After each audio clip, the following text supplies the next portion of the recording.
All right, everybody, welcome to Math with Grace. Today we're going to be going through Math 701, lessons 1 through 7.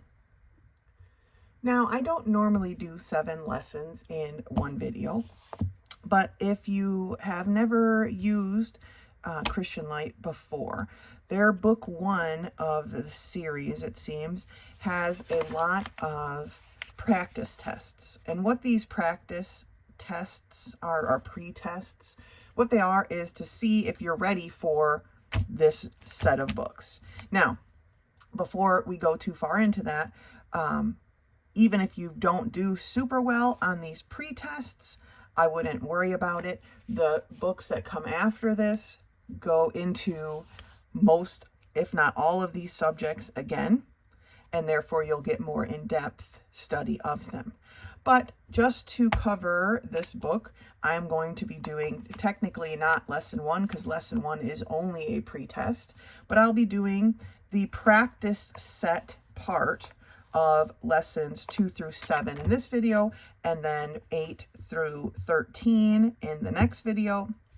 And then there's just some self-checks and a test afterwards. And then when we get into book 2, which I think I have right here, then we will get more into the actual setup of these books, where there are 4 lessons and then a quiz. 4 lessons and then a quiz. And then there are 5 final lessons and then a test. And so that's what the videos will be set up as. So it'll be one video will be 4 lessons and a quiz, 4 lessons, a quiz, these last 5 lessons, and then the test. So 3 videos per book after book 1. All right, so I just wanted to give you a heads up. Let's dive into book 1. So here in book 1, we're technically starting at lesson 2, which is on page 5, but it's the first practice set. I'm not going to be going through any of the pre-tests. If you have an answer key, the answers are there, so you can go ahead and do those. But my opinion, okay, is this book is kind of done a little bit backwards.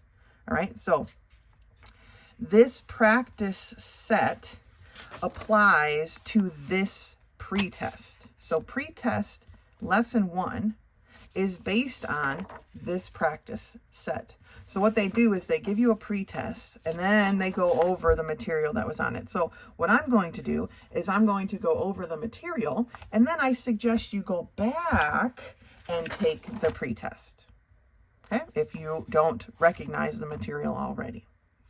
And that is going to be the same for every lesson going forward. So when we get to lesson 3, it's about division. So once we cover that, you can go back and take the pretest at the end of lesson 2, which is about division.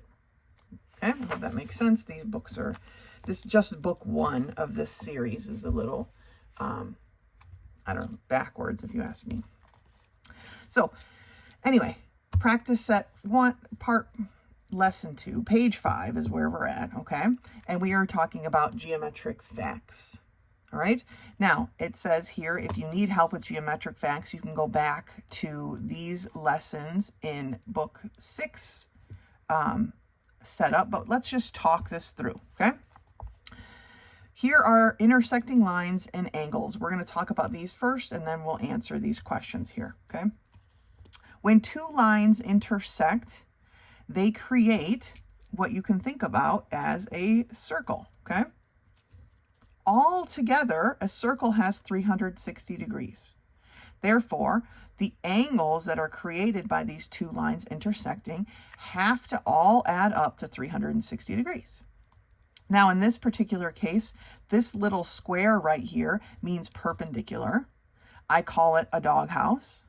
But the perpendicular marker tells me that this is a 90-degree angle. And if one of these lines cross and one of the angles is 90 degrees, they're all 90 degrees, okay? Because if we take half of this and we just look at this line being broken by a perpendicular, a line is half of the circle, therefore its total degree is 180. So if this angle is 90, 180 minus 90 is 90 degrees. okay? And that's something to remember in this intersection. So these two lines intersect. Again, they make the circle, so it's a total of 360 degrees, but this time we don't have a perpendicular, right? But if you look at just this portion, right, we have a straight line being cut somewhere. Together, the two angles created have to equal half of a circle, or 180 degrees. So if this angle was the only one that we were given, which is 110 degrees, then we could take 180 because they form a straight line and subtract 110 to get 70. And the same applies all the way around this intersection, okay? Anywhere there is a straight line broken into two parts, the measure of the angles is 180 degrees added together, okay?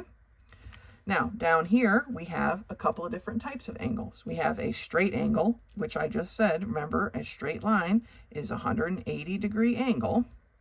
An obtuse angle is anywhere between 90 degrees and 180 degrees. And an acute angle is anywhere from 0 degrees to 90 degrees, okay?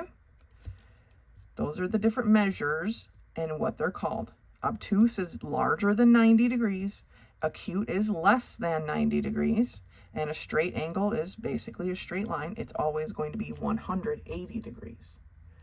Okay, with that prep, let's take a look at these questions. The four angles formed by a pair of intersecting lines measures a total of, always and forever, 360 degrees, okay? They have the little degree symbol here in your book, so you don't have to write it. But if you are writing the degree measurement out, we always want to put that little circle. A straight angle has a measure of 180 degrees. Okay, I know they're looking for degrees because they have the little degree symbol there. An obtuse angle measures between 90 degrees and 180 degrees. And an acute angle measures between 0 degrees and 90. Okay? All right, let's turn the page.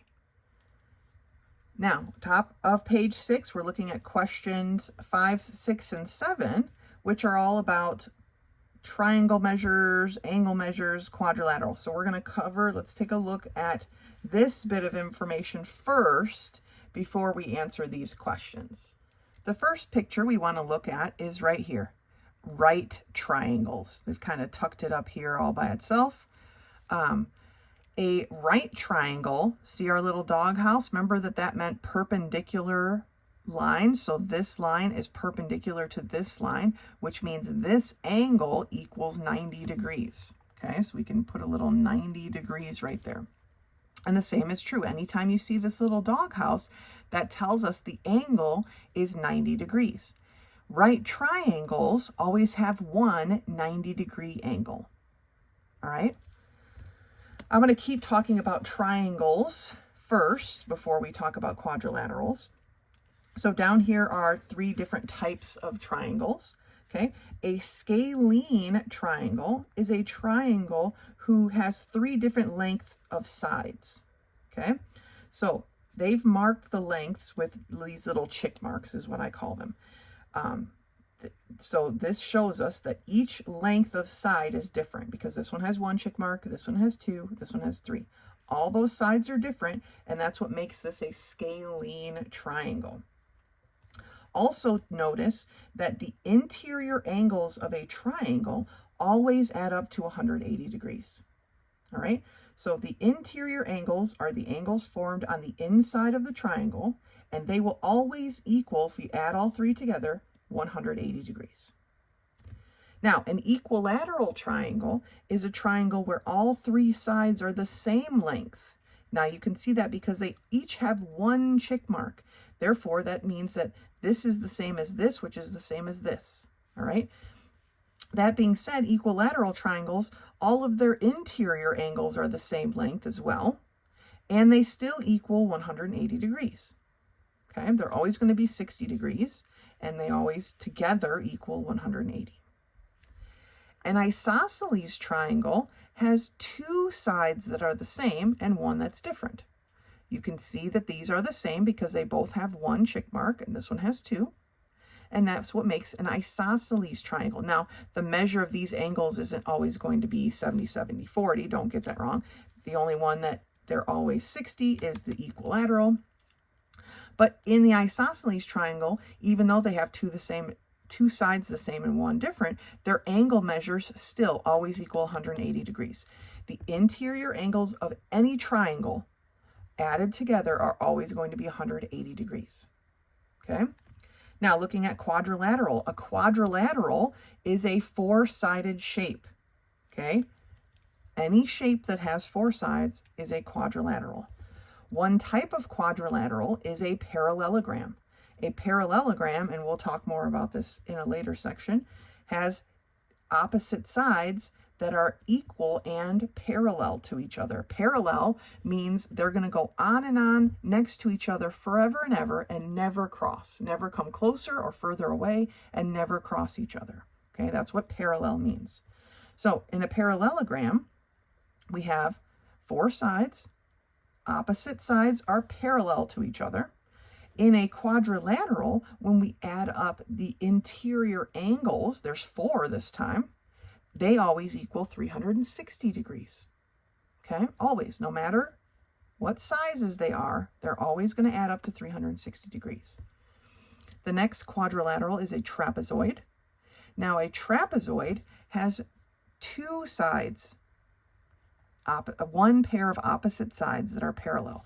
You can see that if this, and I'm just going to draw it lightly, this line continued on its way, right? Eventually it would cross this line. So these two sides are not parallel, but these two sides are, right? In a trapezoid, that's what makes it a trapezoid. It has one side of one opposite set of parallel lines. In a trapezoid, the interior angles, again, because it's a quadrilateral, always equal 360 degrees. Now, a rectangle, I'm sure you're very familiar with, is a four-sided shape, except rectangles have 90-degree angles. There are perpendicular angles in a rectangle. Another fact about rectangles is their opposite sides are equal and parallel, because it's also a parallelogram. Okay? And, of course, because it's a quadrilateral, the interior angles added together equal 360 degrees. All right, we should be prepared now to answer all of the questions on this page, so let's take a look. The four angles of a quadrilateral measure a total of 360 degrees. The three angles of a triangle measure the total of 180 degrees. A right triangle has one 90-degree angle. We know that they're asking for degrees because it has the little degree symbol, right? Looking down here at the bottom ones, I'll try to keep the quadrilaterals on the page. It says, write the numbers. A quadrilateral has how many sides? Well, a quadrilateral is a four-sided shape. Now, if you've noticed these numbers at the back, this tells you what book you could review. If you did book 6 of this curriculum, you could go back to book 604 through 609, and it would have this information as well. You could go back and review it, okay? Or sorry, 604 lesson number 9. 602 lesson 14, 602 lesson. You can go back and review, but I hope that we are reviewing it well enough here for you not to have to do that. An equilateral triangle, so this triangle here, has blank congruent sides. The word congruent means equal, okay?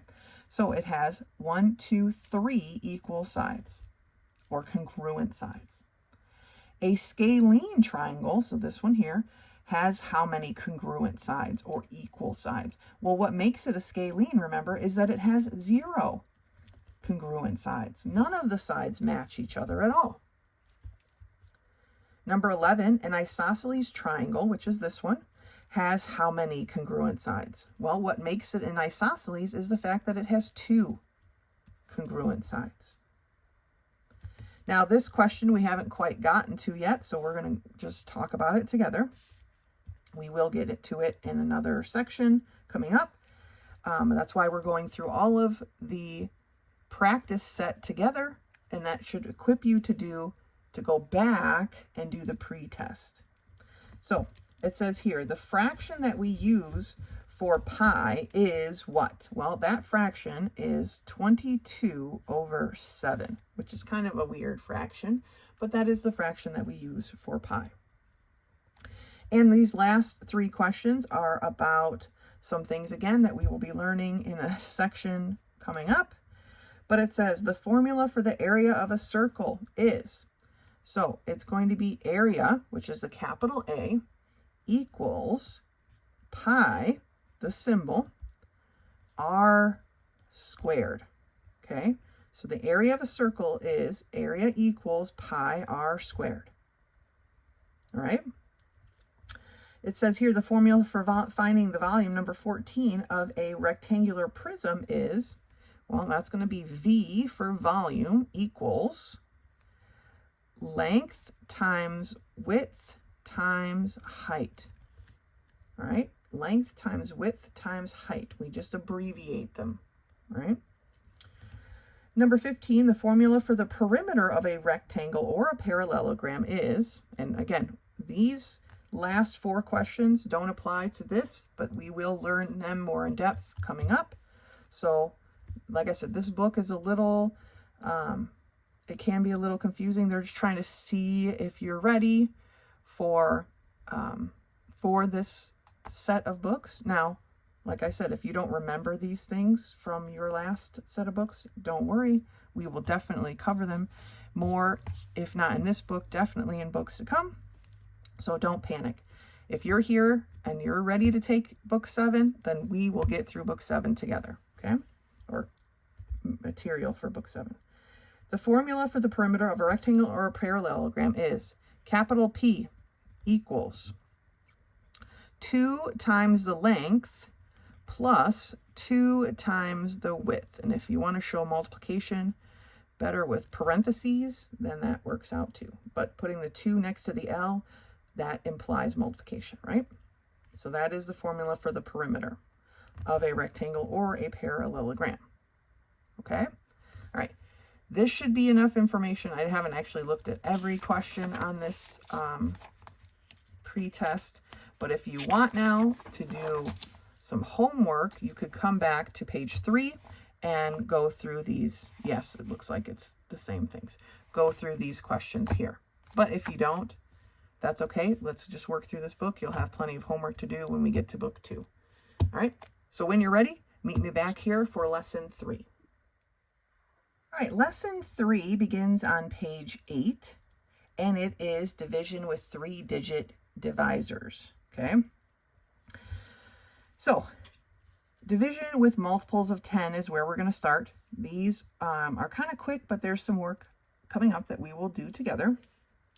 So it says equal numbers of zeros in both the dividend and the divisor can be canceled before dividing. Now, before we go into that, you might be wondering, well, what's a dividend and what's a divisor? Okay, well, the divisor is the part that's on the outside of the bracket, okay? The dividend is what is on the inside. Technically, the quotient is the answer. Right? It's going to say that here, divide mentally and write the quotient. The quotient is the answer, right? So the dividend is on the inside, the divisor on the outside, the quotient is the answer. So it says here, when they have equal number of zeros, we can cancel out those zeros. So 27 divided by 3 is equal to 9. 270 divided by 30 is also equal to 9 because we can cancel the zeros and we just have 27 divided by 3 again. 2,700 divided by 300, we can cancel the zeros and it's still 27 divided by 3, right? All of these are 9. They have equal number of zeros at the end and we can cancel out those zeros. So now what they want us to do, and I will never ask you to, it says divide mentally. You know what? Let's just do our best, okay? I think trying to memorize a bunch of formulas and things is pretty complicated. So let's just do our best. When it says mentally, let's just do our best. Okay, so we are going to cross out 2 zeros on each so that we have now 12 divided by 2. So how many 2's are in 12? There are 6 2's in 12. Okay. Here for part B, we have 5,600 divided by 700. So they both have 2 zeros at the end that we can cross out. And now we have 56 divided by 7. So how many 7's are in 56? There are 8. Good. And the last one here, part C, we have 2,500 divided by 500. They both have 2 zeros at the end. So 25 now is what we have divided by 5. How many 5's are in 25? There are 5 5's in 25, right? Now, technically, you should be writing the answer way over here. But honestly, it doesn't make a huge difference, okay? All right, next part. It says dividing multiples of 100 with remainders. All right, now a remainder says there's going to be bits left over, right? The number doesn't go in quite evenly. We write a remainder like this, an R with the number of the remainder after it. It says when the divisor is a multiple of 100, but the dividend does not end with zeros, there will be a remainder, okay? And so how they want us to look at this now is instead of taking 5,034 divided by 900, they want us to look at this 9 and this 50. So how many 9's are in 50? Well, it's definitely not going to go in evenly, right? So our closest 9 factor is going to be 5 9's, right? 5 9's makes 45. So 5 times 900 is 4,500, right? We are kind of ignoring these zeros, but when we get to here, we need to make sure we stick them on the end where they belong. So now we have 5,034 minus 4,500. 4 minus 0 is 4. 3 minus 0 is 3. 50 minus 45, right? Because we'd have to borrow. We'd have to change this to a 4 and make this a 10 because we can't take 5 away from 0. So 10 minus 5 is 5, and 4 minus 4 is 0.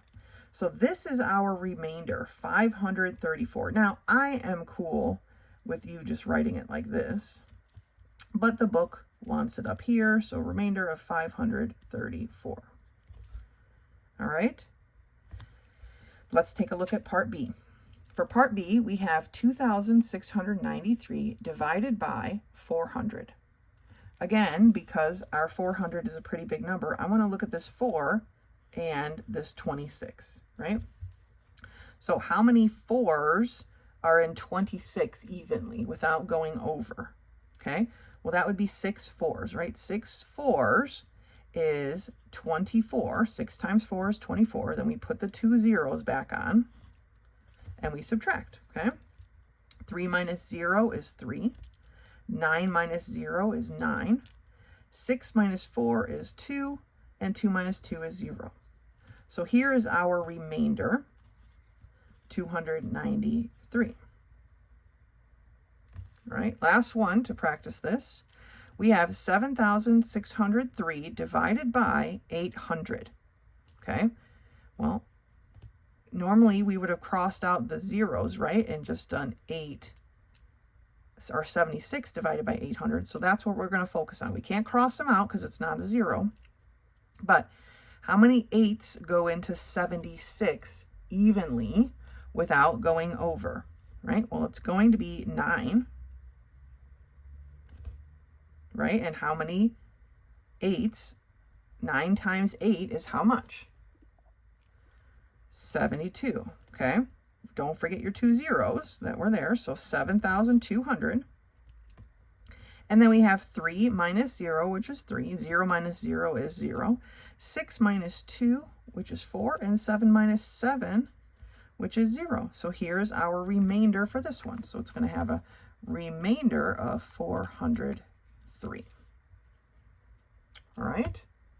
Okay, let's move on to page 9 here. This next page is estimating with 3-digit division.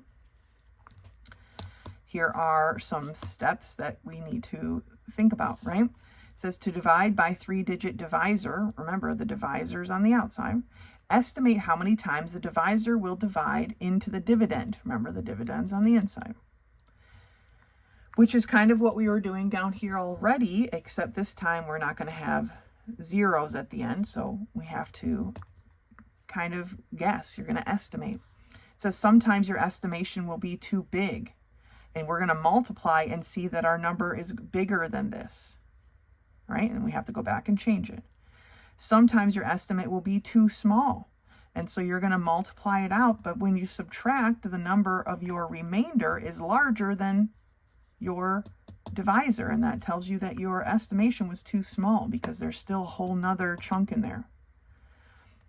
And then it says sometimes it will not need to be changed. Sometimes your estimate will be spot on. All right, and that's what we're going to look for, is spot on estimates. All right, now let's take a look at these problems. Problem number 3, part A, is 2,412 divided by 784. Okay, so what we're looking at, because this is 3 digits and this is a 4-digit number, we're going to look here at this 7 and how many of them are into 24. Now, this is almost 8. Right? So we got to be careful. This 784 is almost 800. So that's what's going to mess with our estimate, right? But let's just take a look at the 7. How many 7s are in 24 without going over? There's 3, right? So I'm going to put a 3 here, and we're going to have to do the work and see if it works out. 3 times 4 is 12. We carry our 1 right here. However you do, if maybe you write it off to the side first. This is how I'm going to work through it. However you do it, that you know how to do it, you can stick with that method or you can jump onto my method, okay? 3 times 8 is 24. Plus 1 is 25. So I'm going to put my 5 here and my 2 up here. 3 times 7 is 21, plus 2 is 23. So our estimate was good. We fell in under the spot. We're set to go. So 2 minus 2, because remember we need to subtract here. 2 minus 2 is 0. Okay.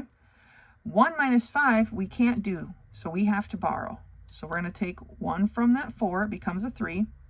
And now this is an 11. 11 minus 5 is 6. 3 minus 3 is 0. 2 minus 2 is 0. So our remainder is 60. So it's 3 with a remainder of 60. Okay?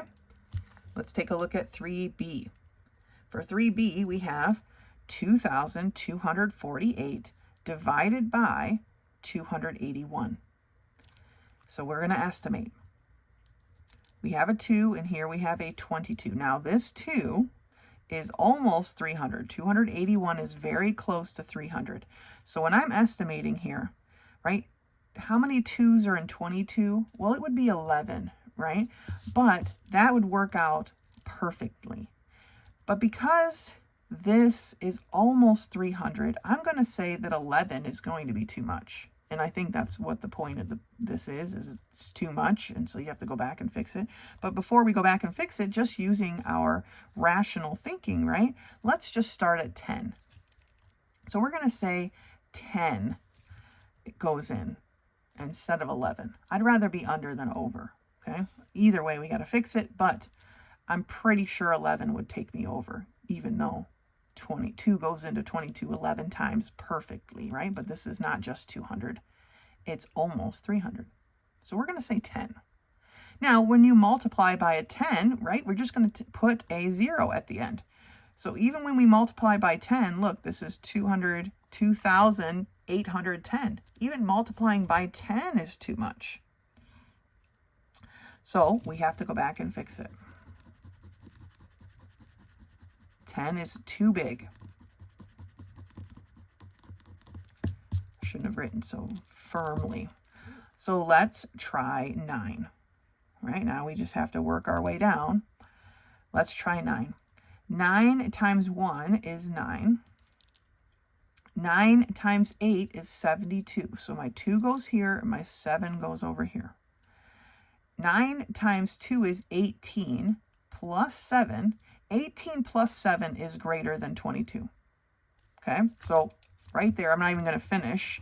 I know that 18 plus 7 is going to be 25. That's greater than 22.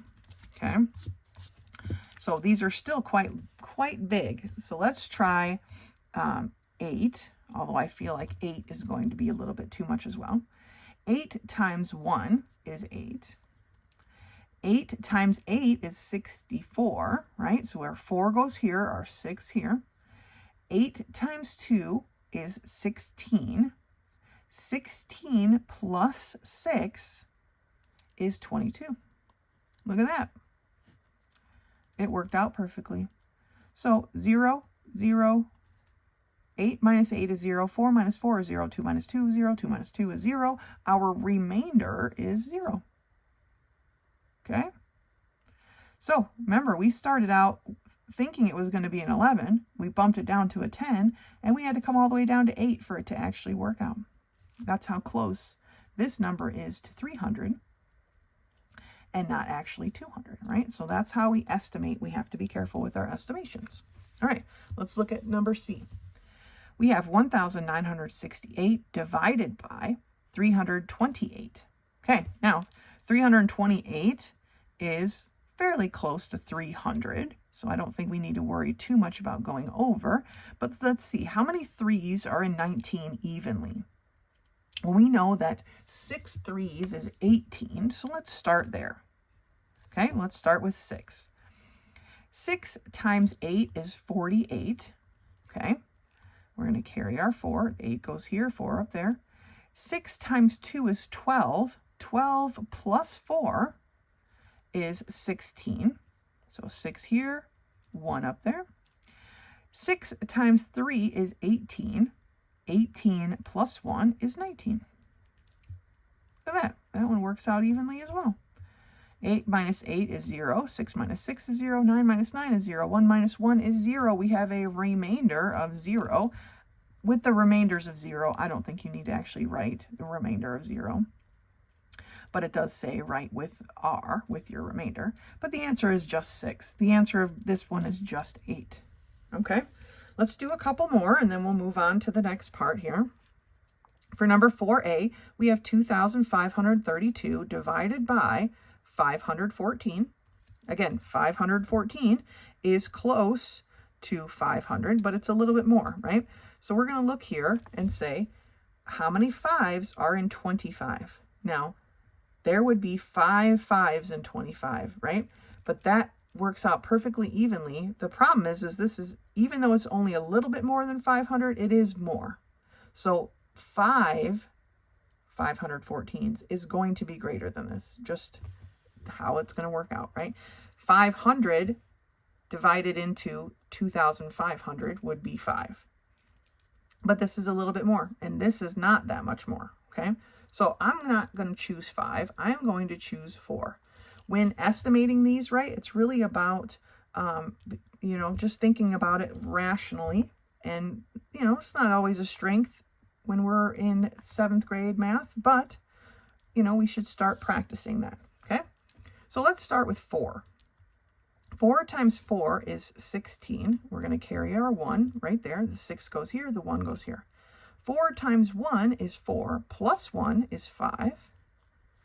4 times 5 is 20. Okay, so let's take a look here. Can we take 2 and subtract 6? We cannot, so we have to borrow here. So this becomes a 2, and this becomes a 12. 12 minus 6 is 6. 2 minus 5 we can't do, so we have to borrow from this one and turn our 2 into a 12. 12 minus 5 is 7. 4 minus 0 is 4, and 2 minus 2 is 0. So this time we actually have a remainder, and it is 476. As long as our remainder is less than our divisor, then we have it correct, right? If it's greater than our divisor, then our estimate was too small. Okay, so far we're doing pretty good. For the next one, we have 3,616 divided by 451. All right, so we're looking at this 400 going into 36. Now, this 451 is right in the middle between 400 and 500, right? Now, 4 goes into 36 evenly, right? 36 divided by 4 is 9. But this technically isn't just 400, right? We're almost at 500. So I'm going to say, rather than choosing a 9, where I already know it's going to be too big, let's start with 8. Okay? 8 times 1 is 8.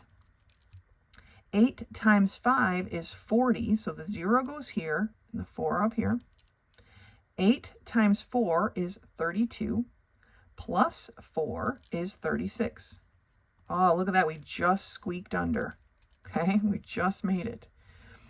Can we take a 6 and subtract an 8? We cannot, so we have to borrow over here. Now we have 16 minus 8, which is 8. 0 minus 0 is 0.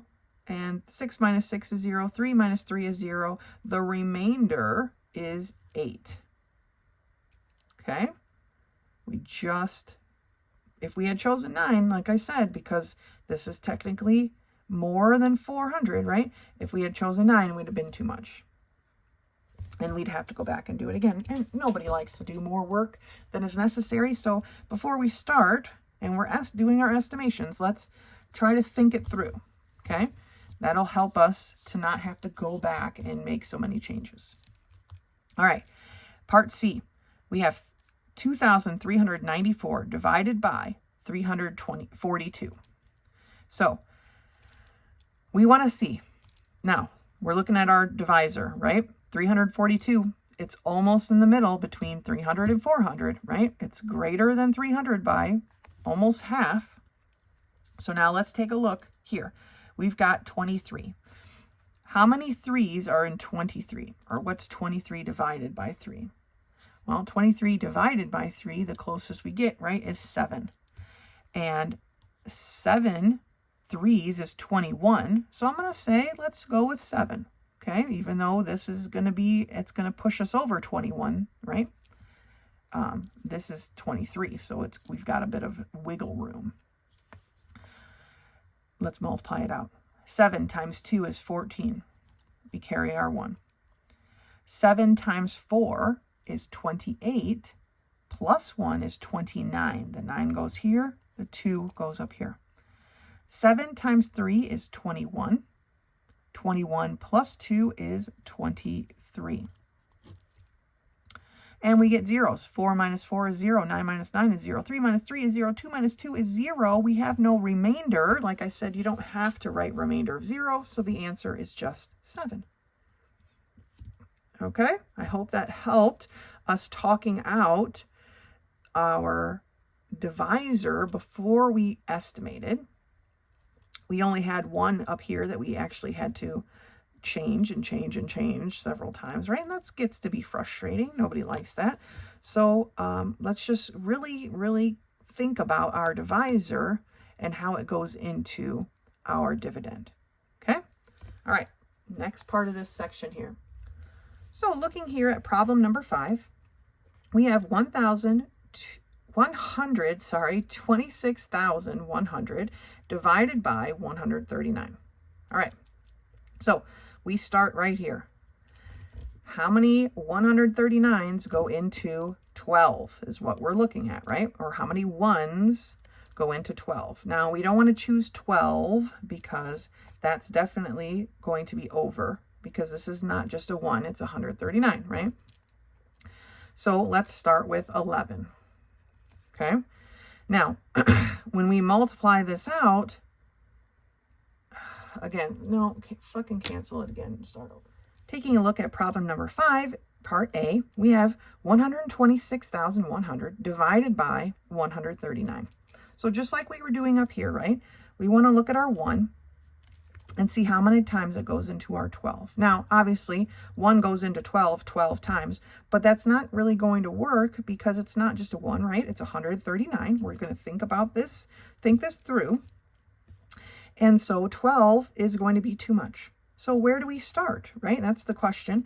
Well, if we had 10 139s, it would be 1390, right? Because when you multiply by 10, you just stick a 0 at the end. Even this is too much, right? Because we have 1,261 technically, and this is 1,390. So even this is going to be too much by quite a bit, okay? Over 100. So let's not do 10. Let's start with 9, okay? So let's say 9. 9 times 9 is 81. We're going to carry our 8. The 1 goes there. Carry our 8. 9 times 3 is 27. 27 plus 8 is 35. Okay. Carry our 3. 9 times 1 is 9. 1 plus 3 is 12. So here we go. Okay, we're going to subtract. 1 minus 1 is 0. 6 minus 5 is 1. 2 minus 2 is 0. 1 minus 1 is 0. Our remainder so far is 10. Okay, this 0 here drops down. And now we have 100. Does 139 go into 100? No, it doesn't, right? So this becomes a 0. And so this 0 drops out. And now we have 1,000. Okay, now obviously 1 goes into 1,000 10 times, but we can't fit that up there. But 139 wouldn't go into that, right? Because this is what we're looking at, this 10 here with this 1. So we have to think. All right, I still think 9 times would be too big because this is just literally only a 10, okay? So let's try 8. 8 times 9 is 72. Oh, let me erase these so we have room to work. So my 7 goes up there. My 2 went down here, okay? 8 times 3 is 24. 24 plus 7 is 31. Now, 8 times 1 is 8, plus 3 is going to be more than 10, right? So 8 is too big. We don't even need to finish it to know that 8 is too big. Forget, I have my other eraser here. So let's go down to 7. Okay. 7 times 9 is 63. We carry our 6. Okay. 7 times 3 is 21. 21 plus 6 is 27. 7 times 1 is 7. Plus 2 is 9. All right. I think we're at a good spot. We're going to subtract.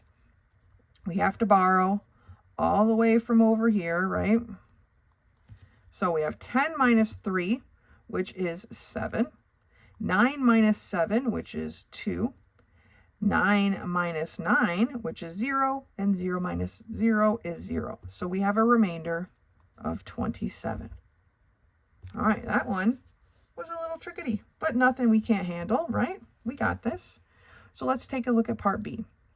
We have 124,000 divided by 165. So again, right, we're looking at the first 4-ish digits, right? But really just this 12 and this 1. Now, 165, because we're thinking about this critically, right, is almost, we're getting close to 200. So 1 goes into 12, obviously, 12 times. But let's think about this again. If we had 10 165s, we would have 1,650. Sorry, no 2. 1,650. larger than this. So it's definitely 10 is too big, okay? And 10 is too big by a lot, right? Over 400. And that's at least 2 or 3 of these, right? To get to 400, right? We would need like 2 or 3 of these. So if 10 is too big and by about 2 or 3, then let's try 7, right? So this is just critical thinking, okay? Now, if you just want to keep throwing down multiplication problems over here until you figure it out, that's fine. But critical thinking will help us to not waste time doing work that we don't need to do, right? Sometimes, obviously, we were still wrong over here and had to fix it a couple times, but critical thinking is great, goes a long way, especially going forward in math, to having us do the least amount of work to get the problem, to get to the answer, okay? So now let's multiply this through. 7 times 5 is 35. So 5 here, 3 up here. 7 times 6 is 42. Plus 3 is 45. Carry the 4. 7 times 1 is 7. Plus 4 is 11. All right, so I think our estimate of 7 was a good choice. So we have to borrow because we can't subtract 0 minus 5. 10 minus 5 is 5. We can't take 3 minus 5, so we have to borrow again, and that becomes a 13. I know it's hard to see. 13 minus 5 is 8. 1 minus 1 is 0. 1 minus 1 is 0, so we have 85 as the remainder of that portion, right? This 0 drops down. So now, how many 1s go into 8, right? Is what we're thinking about, but it's more than that because this is technically getting closer to 2, right? And so we don't want to choose an 8. That would be far, far, far too much. Okay, so let's think this through. 8 is going to be far too much. 7, we know, is going to look somewhat like this because we just did it, not somewhat like it. This is what it's going to be. 765 is 1,100. That's way too much. And it's way too much by almost 400. So let's try a 4. Let's try a 4, right? Critical thinking. 4 times 5 is 20. Carry the 2. Let me erase my carries over here. Carry the 2. 4 times 6 is 24. Plus 2 is 26. Carry the 2. 4 times 1 is 4. Plus 2 is 6. Now, I have a feeling this is not enough. 0 minus 0 is 0. I can't take 5 minus 6, but I can take 15 minus 6, which is 9. And 7 minus 6 is 1. Okay, so this estimate of 4 was not enough. It was too small, and I know that because the remainder down here is larger than our dividend, or sorry, our divisor. So therefore, our choice was too small. So let's erase that. I'm going to rewrite my 850.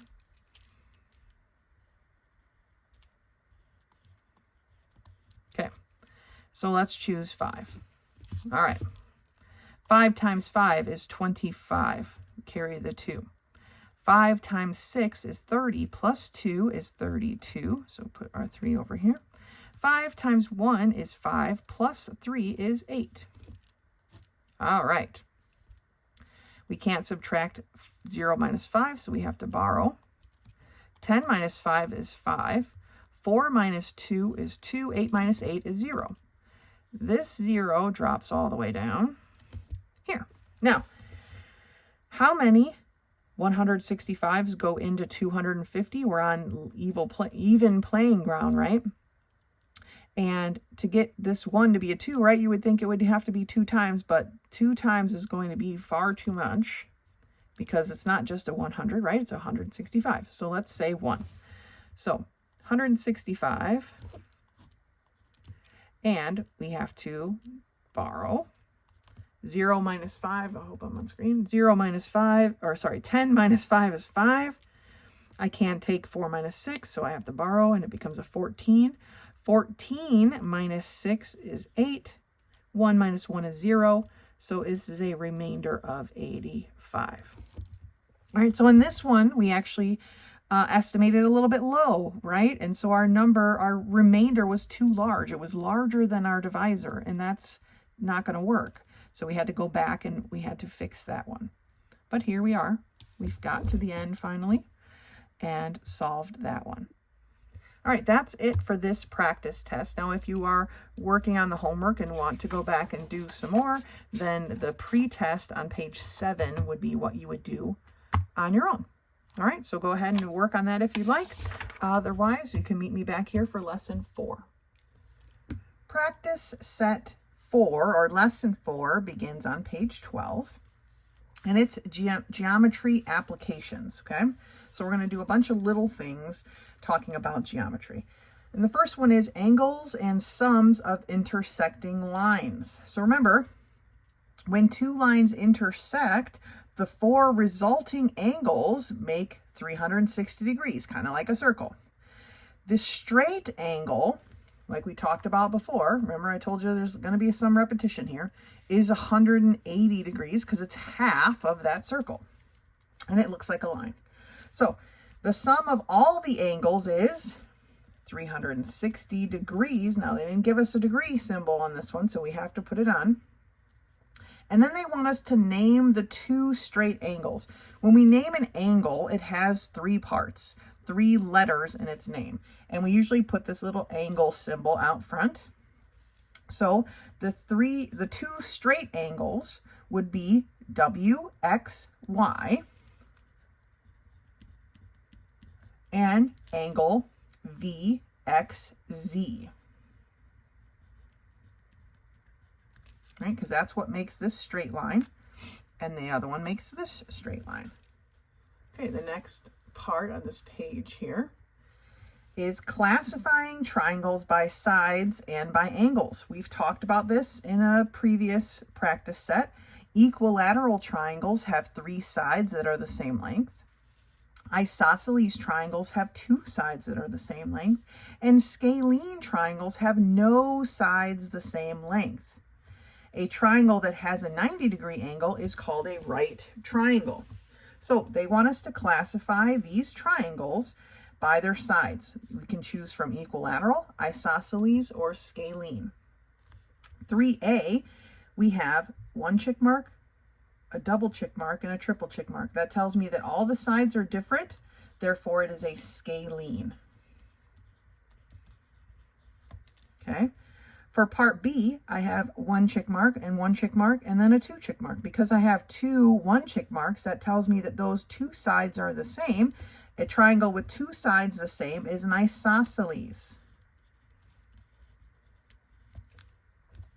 And part C here, we have 3 single check marks. That tells me all the sides are the same, which makes this an equilateral.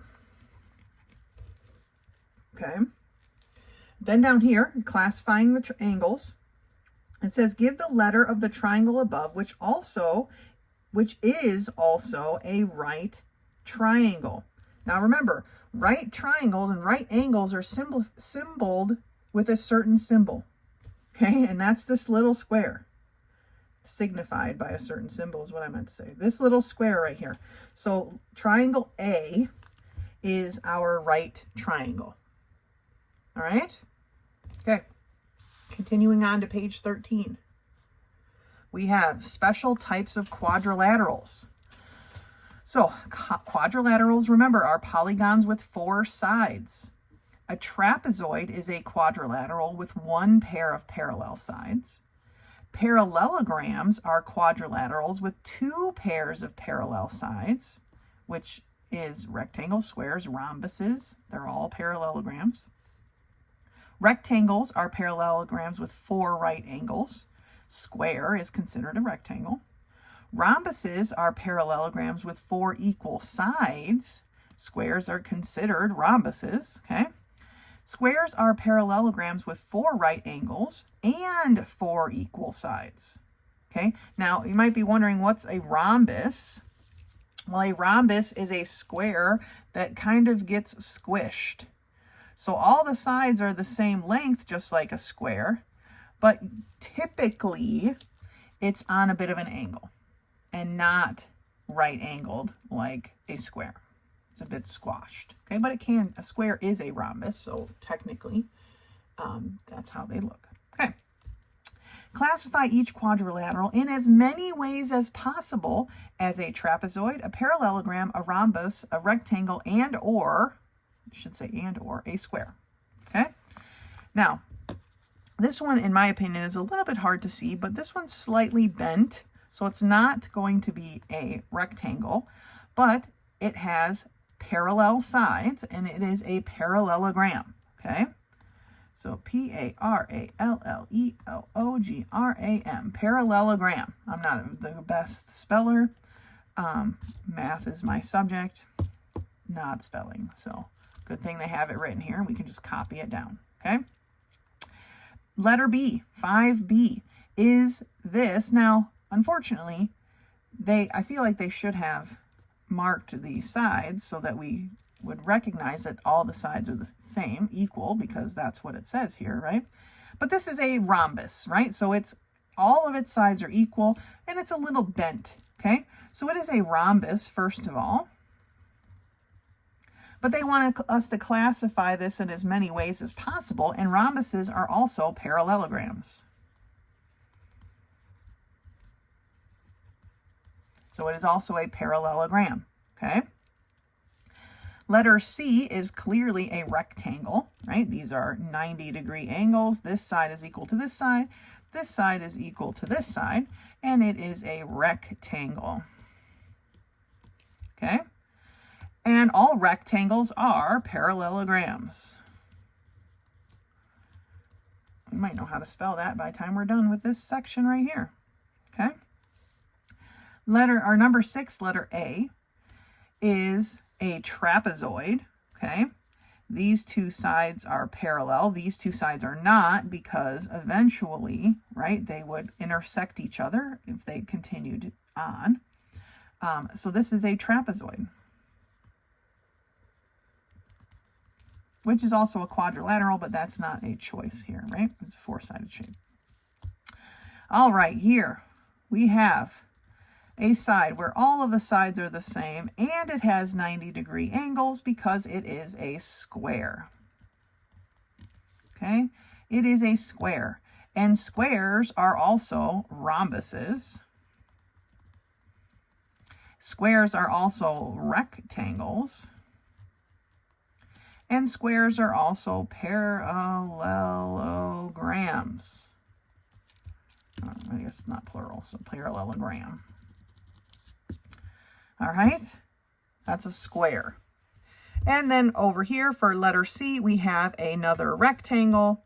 So this side is equal to this side is equal to this side, and we have 90-degree angles. It is a rectangle, which also makes it a parallelogram. Okay, types of quadrilaterals. Okay, let's look at circle terms. In a circle, a radius is a line segment from the edge of the circle to the center. From the edge to the center. From the edge to the center. Okay? A chord is a segment with both ends on the circle. This is a chord. Both ends are on the circle. But if a chord runs through the center of the circle, like KM, it is called the diameter. It's still a chord, but it's called the diameter of the circle because it runs through the middle. All right? Name the diameter of the circle. So the diameter of the circle is KM. You could also write MK. It doesn't matter. Name 3 radii. Remember, radii go from the circle to the center. So we have KL, we have JL, and we have ML. And then it says name 2 chords. So the first chord that I see is NO. And the second chord, remember, is the diameter, which is km. The diameter is a chord. It just has its own special name, diameter. All right? Okay, let's turn the page. There's a little bit more on the next page. Here on page 14, we're talking about angles of a triangle. Again, like I said, this book and the books after this will be a repetition of these facts until you start getting them so that you just know them, right? Like I said at the beginning, I'm not really one to memorize things, but sometimes we do something enough that you just can't help but memorize it, right? So remember, for any triangle, the sum of its angles, meaning the inside angles, is 180 degrees. Always these are going to equal 180 degrees. Now, you can measure the angles of a triangle with a protractor, it says here. Let me grab my protractor. So a protractor looks like this. Mine's a little worse for wear here. But it's just like a little half circle typically. Sometimes they've got like full circle ones. This one I like because it's small, right? And it fits inside this book pretty well. Some of the bigger ones that come with like compasses and stuff, like the big metal ones, they're just a little bit too big to use in a book. But this size, so, you know, as you can see, it's like about the size of my fingers, right? Is the perfect size to use in these books. Now, to use a protractor, okay, what we want to do is set up the vertex of our angle. And remember, the vertex is the point, okay? The point of our angle here. And then one side gets lined up here with the 0. Okay, not the 180, because we always start at 0, okay? So one side of the triangle, in this case, the angle or the triangle, is going to be lined up with the 0. And then we just want to look and see where the other side falls in the range. So I'm going to start on the vertex Q, which is right here, angle Q, part B of number 10. And I'm going to line up my point here. And then I'm going to turn this so that my 0 line is lined up with line or segment QR. So see how my 0 line is lined up with QR? Then I'm going to follow this around. So 0, 10, 20, 30, 40, 50, 60, until I get to this line QP. And line QP falls right here at 70 degrees. So the measure of angle Q is 70 degrees, right? If we want to do angle P, rather than try to twisty things, I mean, we could set our compass, or sorry, our protractor like this, but I just like to turn my book, okay? Because the book is not stationary, right? We can move it about. So I'm going to put my center here at P, at the vertex P. I'm going to line up my 0 line with PQ, and it wouldn't matter. If you lined up your 0 line at PR, it would work out to be the same. But now I'm going to count up until I get to the other side of this angle, right? Which is PR, right here at 40 degrees. So the measure of angle P is 40 degrees. Turn our book back around and write that in, all right? Now, we could measure angle Q, or sorry, angle R, since we've done those two already. But also remember, angle R is going to be equal to the 180 degrees that all of the angles are, minus 40, minus 70. Now I'm going to go ahead and measure it with my protractor, but you could find it this exact same way, subtracting, okay? So R is off to this side, so now I have to use kind of my broken side of my compass, right? Not compass, protractor. The point, again, is going to go here at point R, at the vertex. My line 0 is going to line up with QR. So remember, I always start at 0, so now I'm using the outside numbers. And I need to follow them all the way around until I get to PR, which is right here at 70. So the measure of angle R is also 70 degrees. Okay, and if we add these together, 70 plus 70 is 140, right? Because 7 plus 7 is 14. So 70 plus 70 is 140. And 140 plus 40 is 180. So we did our math correctly, right? We're checking our math. because there's only 180 degrees to go around, right? And then it says here the sum of the measure of the three is, of course, 180, because that's all there is, and we checked our math and that works out. Okay? All right. Last little bit for this preset, or practice set, I should say. Parts of a solid. So this is considered a solid shape. It's like, this looks like kind of like a wedge of cheese, doesn't it? You could also think of like a shoebox as a rectangular prism. It's a solid shape, right? Like right here, kind of like a shoebox or a cereal box. It says each part of a solid has a name. A face is one full side. Okay, so this is the face. Over here, this rectangle is the face of this rectangular prism. This skinnier rectangle is also a face, right? An edge is the long corner where two faces meet. So this line right here is called an edge. There's another one here, and there'd be some on the other side that we can't see, right? Here is an edge. Here is an edge. There's lots and lots of edges. A vertex of a solid is the corner where three or more faces meet, which in this example drawing is this point, or this point, this point, this point, this point over here, or this point here. For this one, it would be M and L, N, K, O, R, P, Q. Those are all vertexes of the solid. Okay? So then they're asking us here, tell whether each part is a face, an edge, or a vertex of one of the figures below. Okay. Now, there's kind of a way to identify them even if you didn't see the pictures. Okay. HI is 2 points.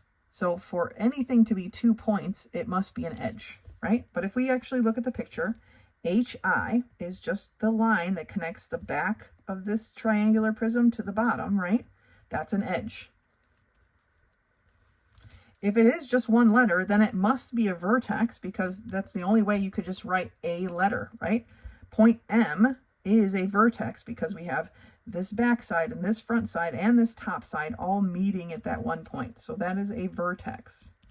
If you didn't have the picture, you would still be able to tell. KLPO is 4 letters.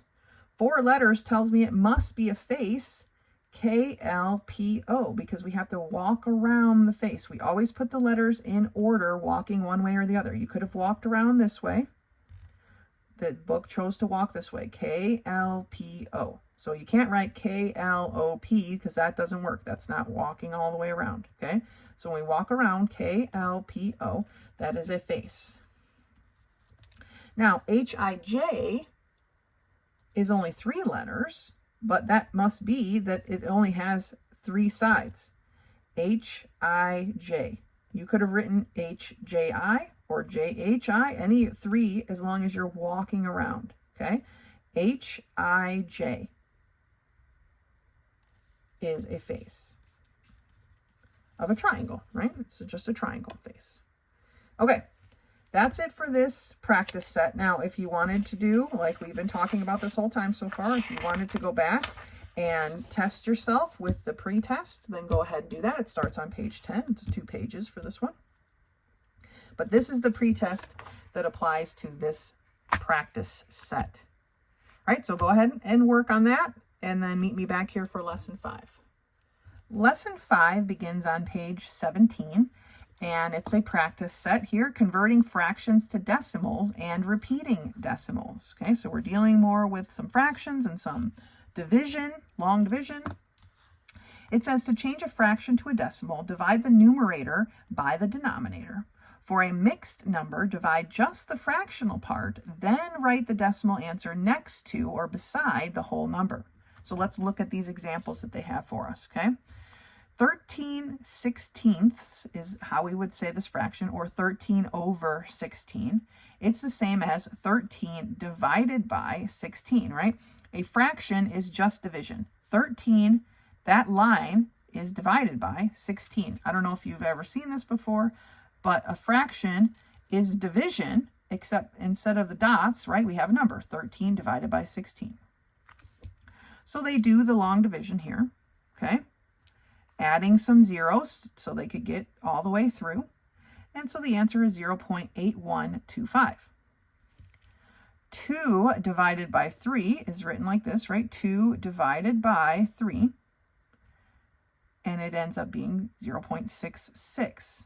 Now, if a quotient repeats the same digit, you put a bar over the digit that repeats. So they put a bar over the 6 because it's just going to keep repeating. 6. You could keep doing this forever and it would always just be 6, 6, 6, 6, 6, 6, 6, okay?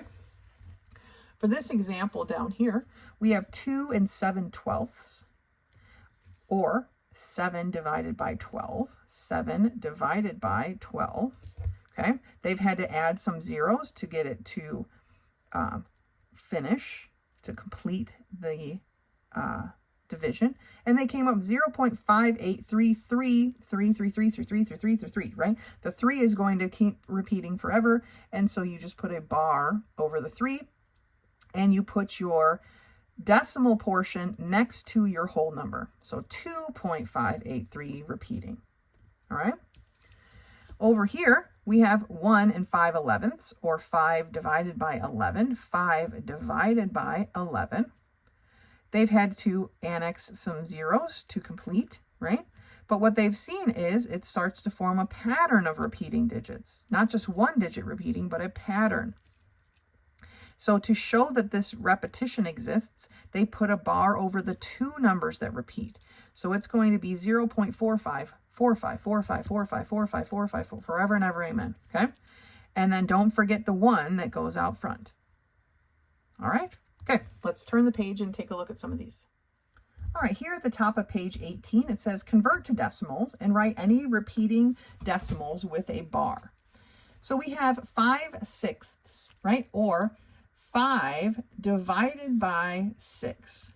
Now, we know we're going to need some zeros tacked on, so let's go ahead and do that.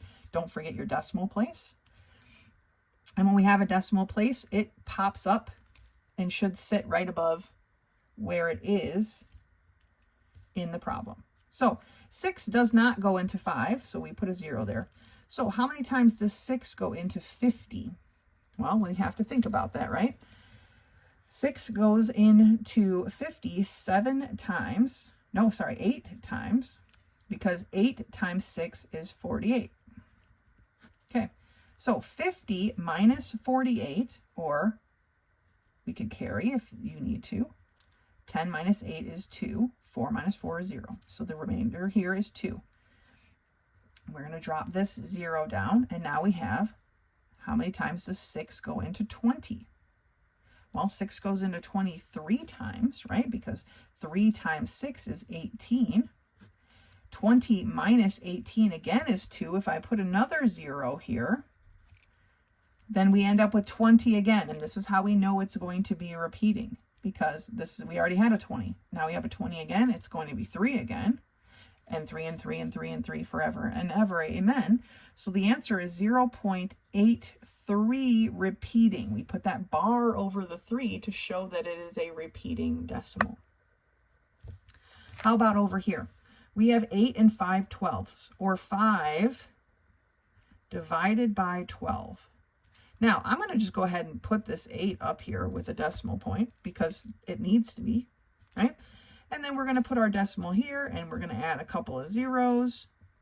We'll see if we need them all. Our decimal comes up here. 12 goes into 5 0 times, right? 5 is not big enough for a 12. But how many 12s go into 50? Okay, that's a different answer, right? There's going to be 4. 4 times 12, or 4 times 2 is 8, right? 4 times 1 is 4. So 4 12s is 48. 50 minus 48, we just did that over here, right, is 20. Not 20, sorry, it's 2. Sheesh. It's 2. Then we're going to drop down an extra 0. Now, 12 goes into 20 only one time, right? 2 12s is 24. So it only goes in once. So then we're going to take 1 times 12 is 12. 20 minus 12, if we want to carry, we get 10 minus 2, which is 8. 1 minus 1, which is 0. Okay, so now we have an 8. Let's drop down another 0. How many times does 12 go into 80? Now this is a bit of a chunkier question. 4 12s, right? We know is 48. 5 12s is 60. So 6 12s is 72. And that's as close as we're going to be able to get, right? 6 times 2 is 12. We're going to carry the 1. 6 times 6 is 6, or 6 times 1, sorry, is 6. Plus 1 is 7. So 72. We're going to have to borrow to subtract. So 10 minus 2 is 8. 7 minus 7 is 0. So we are back here at 80 again, right? If we did one more 0, we would have 80.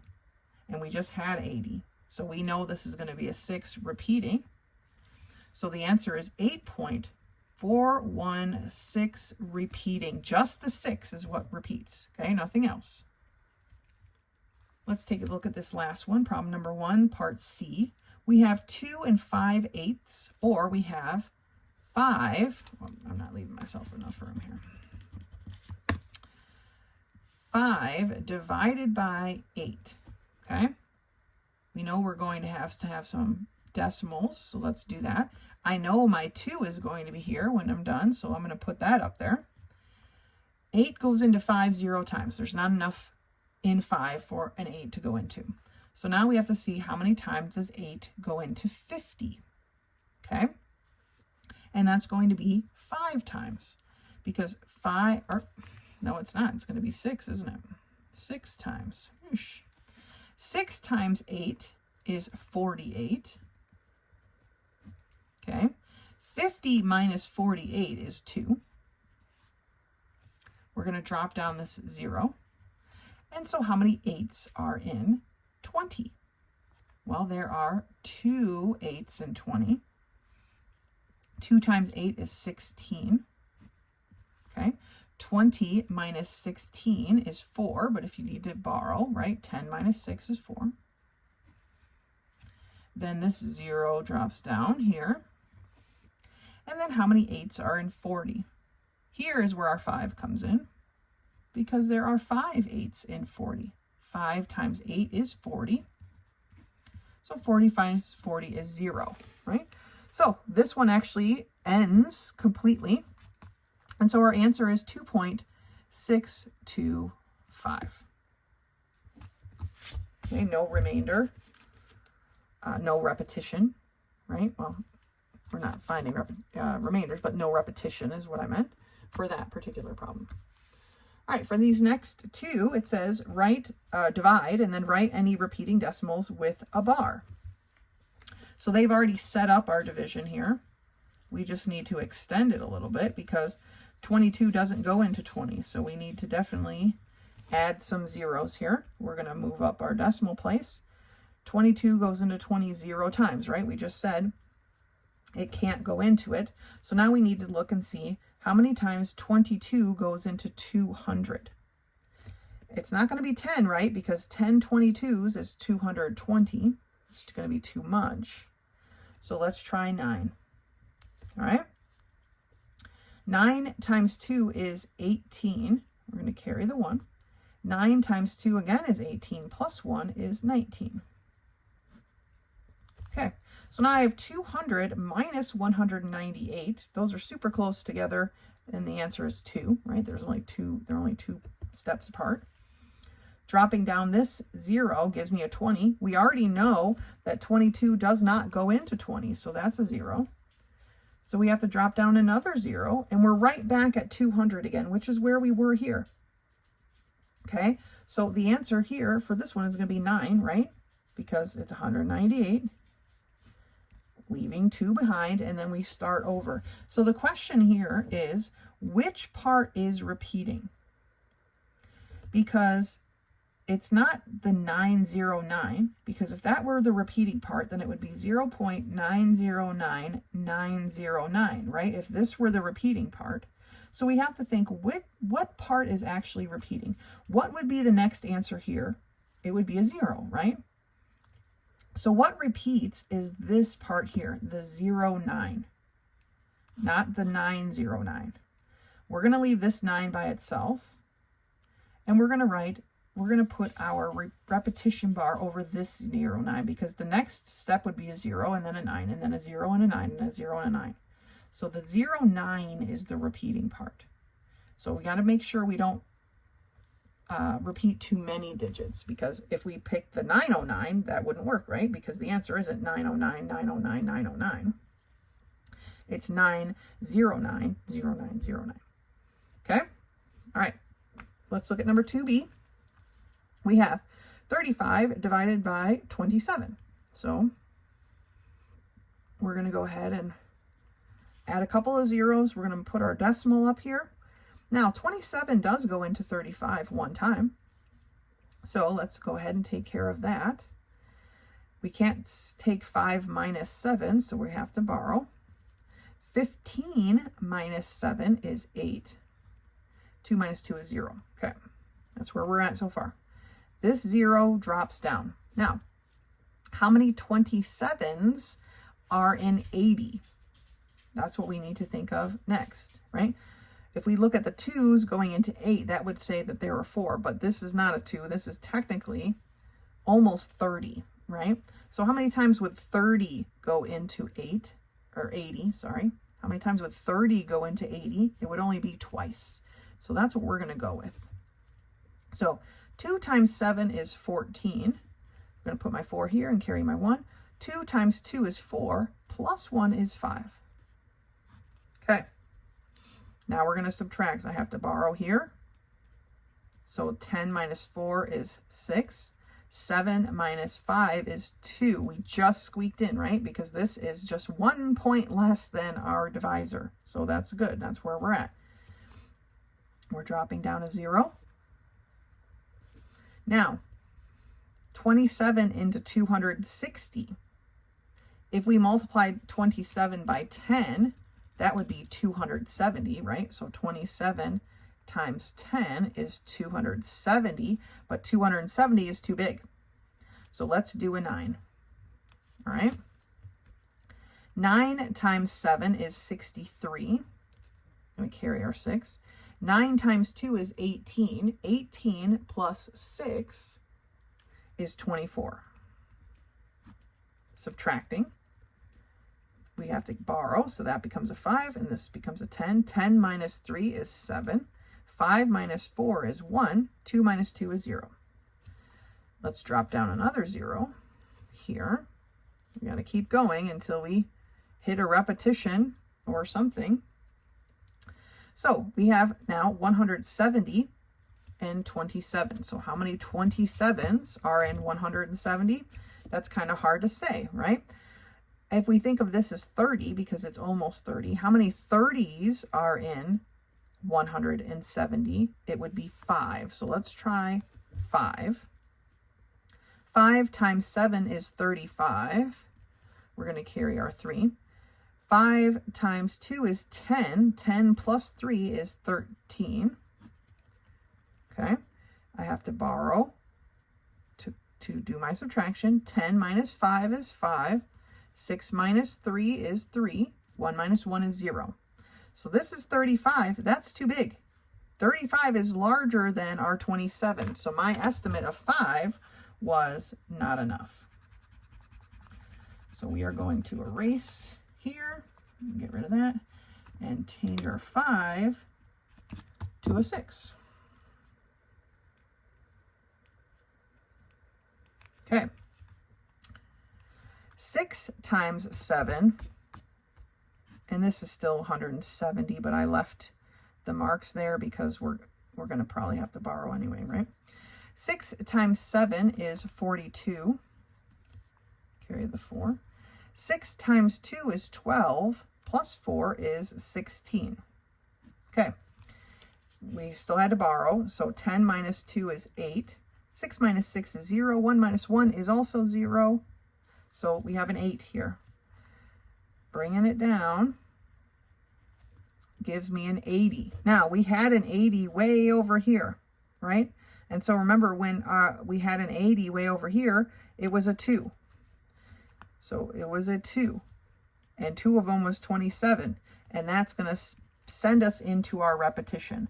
So the answer is 1.296 repeating.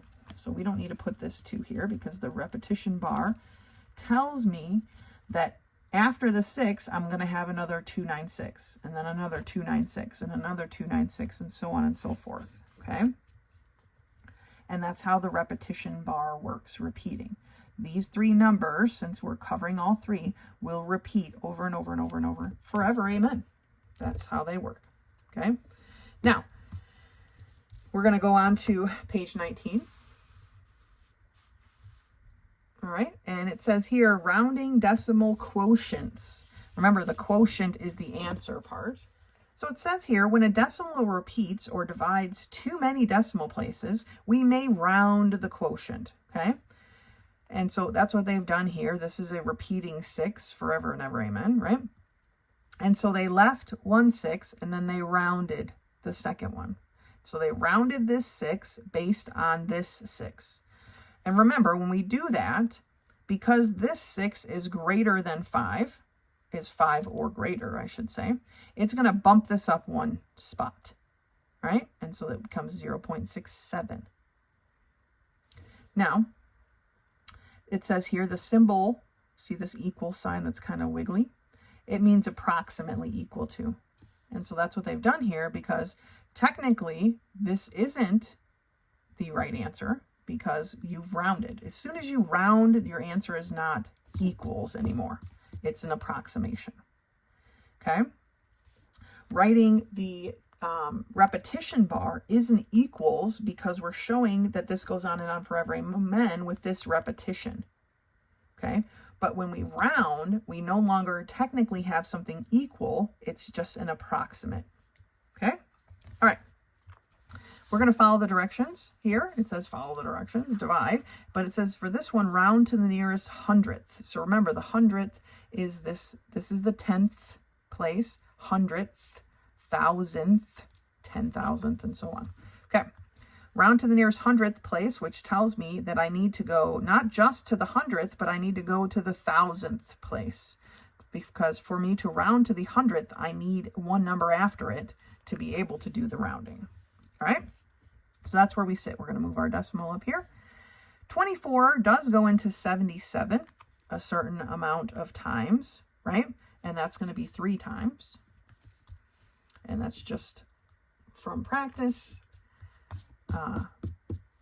24 hours in a day, right? There's 72 hours in 3 days. So 3 times 4 is 12. Carry the 1. 3 times 2 is 6, plus 1 is 7. So 72. 77 minus 72 would be 7 minus 2, or 5. 7 minus 7 is 0, so we're not going to worry about that. And we're going to drop it down our 0. Now, how many 24s are in 50? Okay, well, we're going to say that there are 2 24s in 50, because 2 times 4 is 8, and 2 times 2 is 4. So there's 48 hours in 2 days, right? 24 hours a day. 50 minus 48 is 2. We're dropping down another 0. Now, are there any 24s in 20? No, right? This number is not large enough, so there are 0 24s in 20.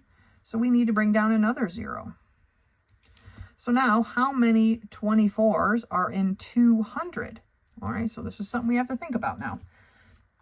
If we take 24 times 10, that gives us 240, and that's too much, right? So 10 24s is going to be way too much. And it's going to be too much by 40 points. And 40 is just over 2 of these, or under, sorry, just under 2 days. So I'm going to take 2 days off. And so let's call it 8, okay? 8 times 4 is 32. So the 2 goes here, 3 up here. 8 times 2 is 16. 16 plus 3 is 19. So we're going to borrow. This becomes a 9. This becomes a 10. 10 minus 2 is 8. 9 minus 9 is 0. 1 minus 1 is also 0. So we have an 8 down here. Now, what's down there really doesn't make a difference, but we needed to do the math to make sure this number was correct, because they want us to round to the nearest hundredth, right? So we are going to write our approximation sign, and we are rounding this 0 right here based on this 8. Now, this 8 is 5 or greater, so it's going to bump that 0 up 1 point. So the answer is 3.21, approximately. All right? Now, this next one says round to the nearest thousandths, and that tells me that I need to go not to the tenths or the hundredths or the thousands, but the 10,000ths place so that I can round to the thousands. You have to go one farther to be able to come back and round. All right? Putting my decimal up here. I have 181 in 91, right? Fits in there one time. And that's going to leave me with 10 points left. Bringing down a 0. How many 81s are in 100? Well, there's still only one, right? Which is 81.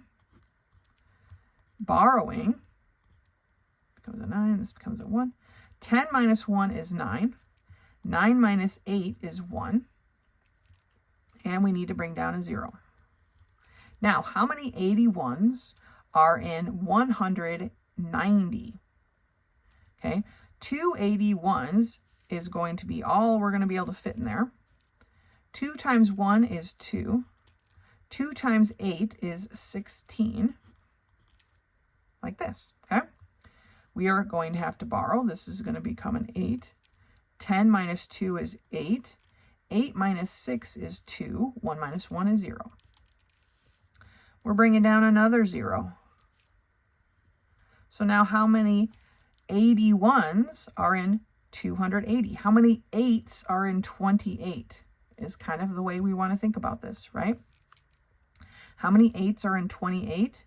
There's only 3, okay? 3 times 1 is 3. 3 times 8 is 24, right? We have to borrow to do our subtraction. 10 minus 3 is 7. 7 minus 4 is 3. 2 minus 2 is 0. All right, here's the last 0 that we need to figure out so that we can round to the place that they're asking us, right? Bringing it down. How many 8s are in 37? Okay, how many 8s are in 37? There are 4, right? 4 times 1 is 4. 4 times 8 is 32. Still have to borrow to complete our subtraction just to make sure. We're only subtracting this just to make sure that our 4 is a correct estimate, right? 10 minus 4 is 6. 6 minus 2 is 4. 3 minus 3 is 0. So yes, that was a correct estimate. Now we need to do our rounding. And we're rounding our 3 based on this 4. This 4 is not 5 or greater, so it makes no changes to that 3. So the approximate answer is 1.123. All right? Because this is not 5 or greater, it does not affect this when we round. It stays the same. Okay, continuing down this page. Problem number 4. Convert the decimals rounded to the nearest hundredth. Please read your directions. It matters, okay? Your answer could be wrong if you're not rounding to the correct place. Now remember, when we have a fraction, this is written as 15 divided by 16, okay? We are rounding to the nearest hundredth, which tells me I need to do this problem to the thousandth place. 1 past the hundredth. All right, put my decimal up here. There are 0, 16s, and 15. So we're trying to see how many times does 16 go into 150. Well, 16 times 10 is going to be 160, and that's going to be 10 too much. So because it's only 10 too much, we're going to go with 9. 9 times 6 is 54. 9 times 1 is 9, plus 5 is 14. So let's borrow here to do our subtraction. 10 minus 4 is 6. 4 minus 4 is 0. 1 minus 1 is 0. We're going to bring down a 0 here. Now, how many 16s go into 60? Or remember, we could think of it this way. 16 is almost 20. So then how many 20s go into 60? That would be 3, right? 3 times 6 is 18. We carry the 1. 3 times 3 is 1. Plus 1 is 4. To do this subtraction, we would borrow. 10 minus 8 is 2. 5 minus 4 is 1. So the remainder there is 12. So that's perfect. We need to go one more zero's worth. So now we have 120. Remember, 150 was 9 times. Well, let's think of it a little bit different because that's quite a bit of a change from 150 to 120. If we thought of this again as a 20, how many 20s would go into 120, right? That would be 6 times. So let's think of it that way. Let's take a look at 6. 6 times 6 is 36. Carry our 3. 6 times 1 is 6, plus 3 is 9. That's not quite enough though, is it? Because that's still 24 points away. So that is not enough. We will have too big of a remainder on that one. So let's erase this, change this 6 to a 7. Okay, 7 times 6 is 42. Carry the 4. 7 times 1 is 7. Plus 4 is 11. That's closer. All right. We still have to borrow here to be able to subtract. 10 minus 4 is 6. 1 minus 1 is 0. 1 minus 1 is 0. So we have a 6 down here. So now we know that that number was correct. Remember, we're rounding to the nearest hundredth. So we're rounding a 3 based on a 7. Because this 7 is 5 or greater, it's going to bump that 3 up. So the answer is approximately 0.94. Okay, that's how the rounding works. Let's take a look at letter B. For letter B, we have 2 and 9, or 7 ninths, right? Or 7 divided by 9. We want to round to the nearest hundredth. So again, we need to go out to the thousandth so that we can round. Moving our decimal up. Remember, this 2 is going to be sitting out front, so we might as well just put it over there, right? And now we have how many 9s are in 7? There are 0 full 9s in 7. So then we have how many 9s are in 70, right? Well, there are 7 9s in 70 because 8 times 9 is 72, right? So 7 times 9 is 63. We're going to subtract, and that leaves us with a 7. We're going to drop down a 0 here. Oh, no, that's the right 0. Okay, I thought I had the wrong 0 for a second. Got to make sure our zeros line up, right? And I'm back at 70. So this is going to be a 7 because that's 63. And then we're going to be back at 70 again, right? So this is a repeating decimal, but they want us to round to the nearest hundredth. So we're rounding a 7 based on a 7. Because the 7 is 5 or greater, it's going to bump this one up. So the answer is 2.78 approximately. All right, one more. We have 4 and 3/8, or 3 divided by 8. Again, we need to go to the thousandth place. This 4 is just going to be up here. Let's move our decimal up here. There are 0 8s in 3, but how many 8s are in 30? Okay, that's our next step. How many 8s are in 30? Well, there's only 3, right? 3 times 8 is 24. 30 minus 24 is 6. We bring down a 0. Now, how many 8s are in 60?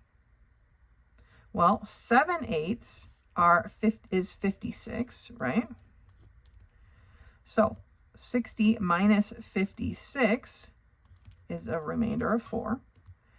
Another 0 drops down. And now how many 8s are in 40? Well, that actually, oh, I forgot to write the 7 up here. I'm sorry. 7 goes here. I wrote it up here. Sorry. Okay, the 7 goes there.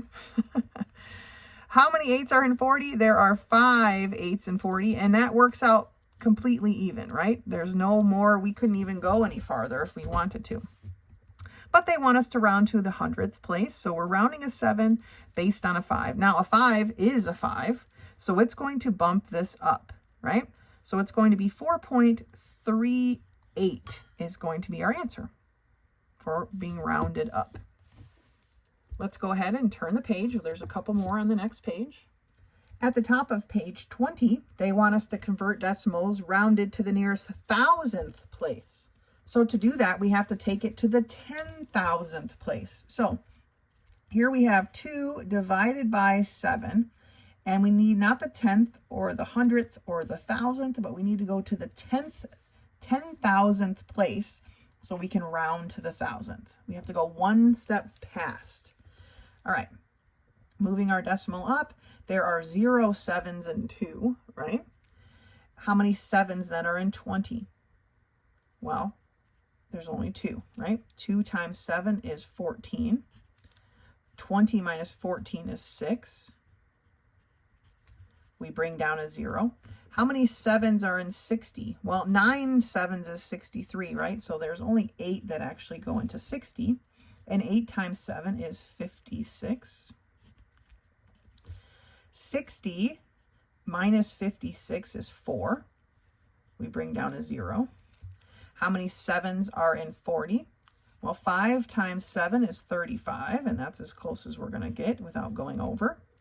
40 minus 35 is 5. We bring down our last 0. And it asks how many 7s are in 50. This time it's going to be 6. Sorry. It's going to be 7, right? 7 times 7 is 49. And that is going to leave us with 1 extra. Now, we want to round, right? And then we could keep dividing this forever and ever, I'm sure, but we are going to stop right there. And because it tells us to round to the nearest 1,000th. So we're rounding a 5 based on this 7.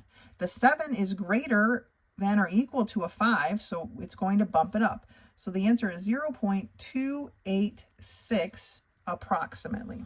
And that they've given you your little approximate thing there. For the next one, we have 7/13, or 7 divided by 13. Again, we need to go to the 10,000th place to be able to round back to the thousands. Putting my decimal up, I know there are 0 13s and 7, but how many 13s are in 70? All right, so 13 is kind of an odd number. It's slightly more than 10, but not quite, just a little bit more than 10. So 7 of these is going to be too big, right? Because 7 10s would be 70, but we have 13, and so that's going to be quite a bit more. So let's start with 5 as our estimation, okay?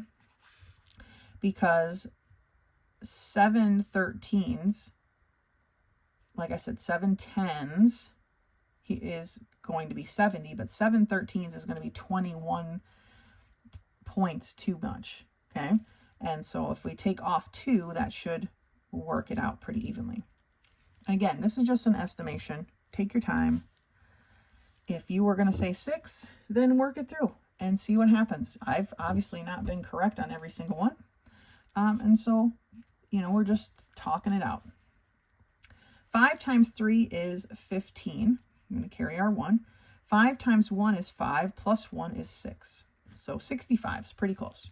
70 minus 65 is 5. And we're going to bring down a 0. So now we're at 50, okay? So our question is, how many 13s go into 50, right? Well, 5 10s, again, would be 50, but this is 3 more than that. So it would be 15 more than that. And so I think 15 is still greater than 13. I don't think 4 is going to work, but let's try 4. 4 times 3 is 12. We carry our 1. 4 times, see, that would be too much. 4 times 1 is 4, plus 1 is 5, so then we'd be at 52. So 4 is too much. That's what I thought. But again, you know, sometimes you're not sure. So let's change it to a 3. 3 times 3 is 9. 3 times 1 is 3. 50 minus 39, we need to borrow, right? 10 minus 9 is 1. 4 minus 3 is 1. Bring down our next 0. And we're at 110. Now, 13 times 10 is 130, right? So that's too much because this is only 110 that we need. And this is 20 too much. So basically 2 13s. So we are going to change this and we're going to say 8 this time. 8 times 3 is 24. Carry my 2. 8 times 1 is 8 plus 2 is 10. Okay, so we're at 110 minus 104. I am going to borrow. And this is a 6, right? 0 minus 0 is 0. 1 minus 1 is 0. We've got one more 0 to bring down. 60 is what we're looking for. How many 13s are in 60? Well, up here, we knew that 5 13s were 65. So we need to go one less. So we're going to say 4. Now, we could just stop here and do our rounding, but let's just make sure our 4 works, right? 4 times 3 is 12. We carry our 1. 4 times 1 is 4, plus 1 is 5. So yes, that works out because this is going to be an 8. So now we are rounding our 8, which is in our 1,000th spot, based on a 4. Now, 4 is not greater than or equal to 5, and so it's not going to change the 8 at all. So the approximate answer is 0.538. Okay? All right, one more. Doing them together. One more time. 9/14 is the same as 9 divided by 14. Okay? We need to go to the 10,000th place to round back to the 1,000th. That's the instruction.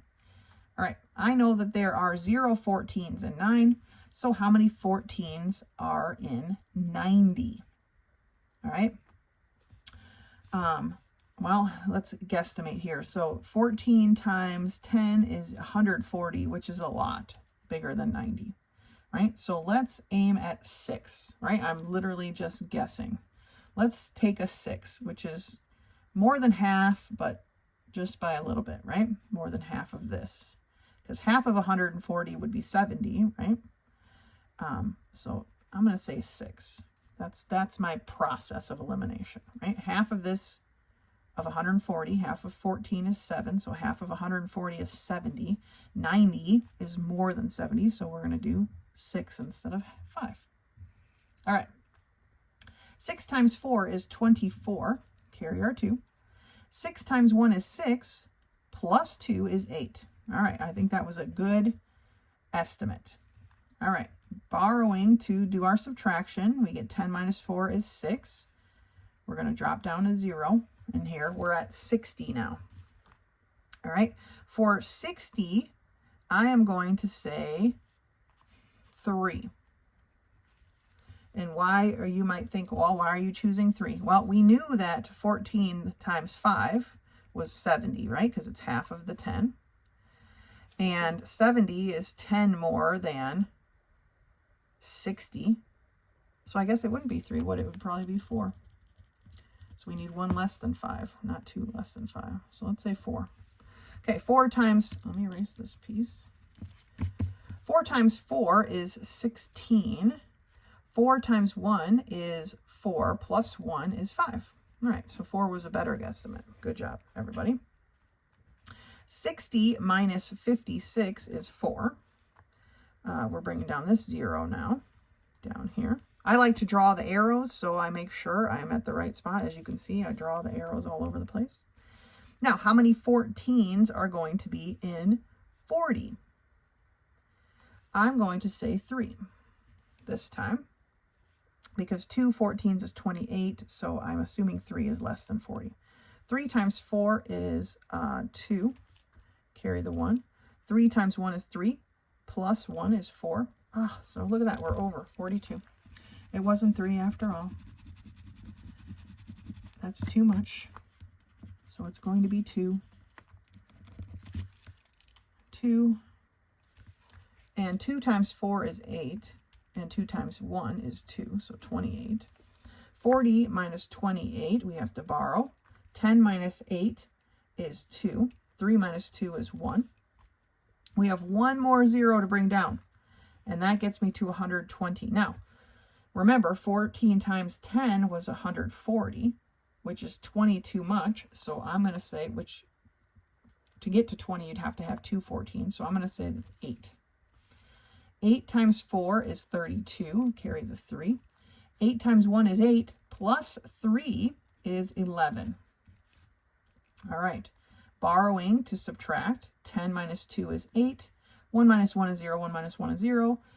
We have the correct number. Now we're rounding this to based on an 8, so the 8 is larger than 5, so it's going to bump it up, right? So it's approximately 0.643.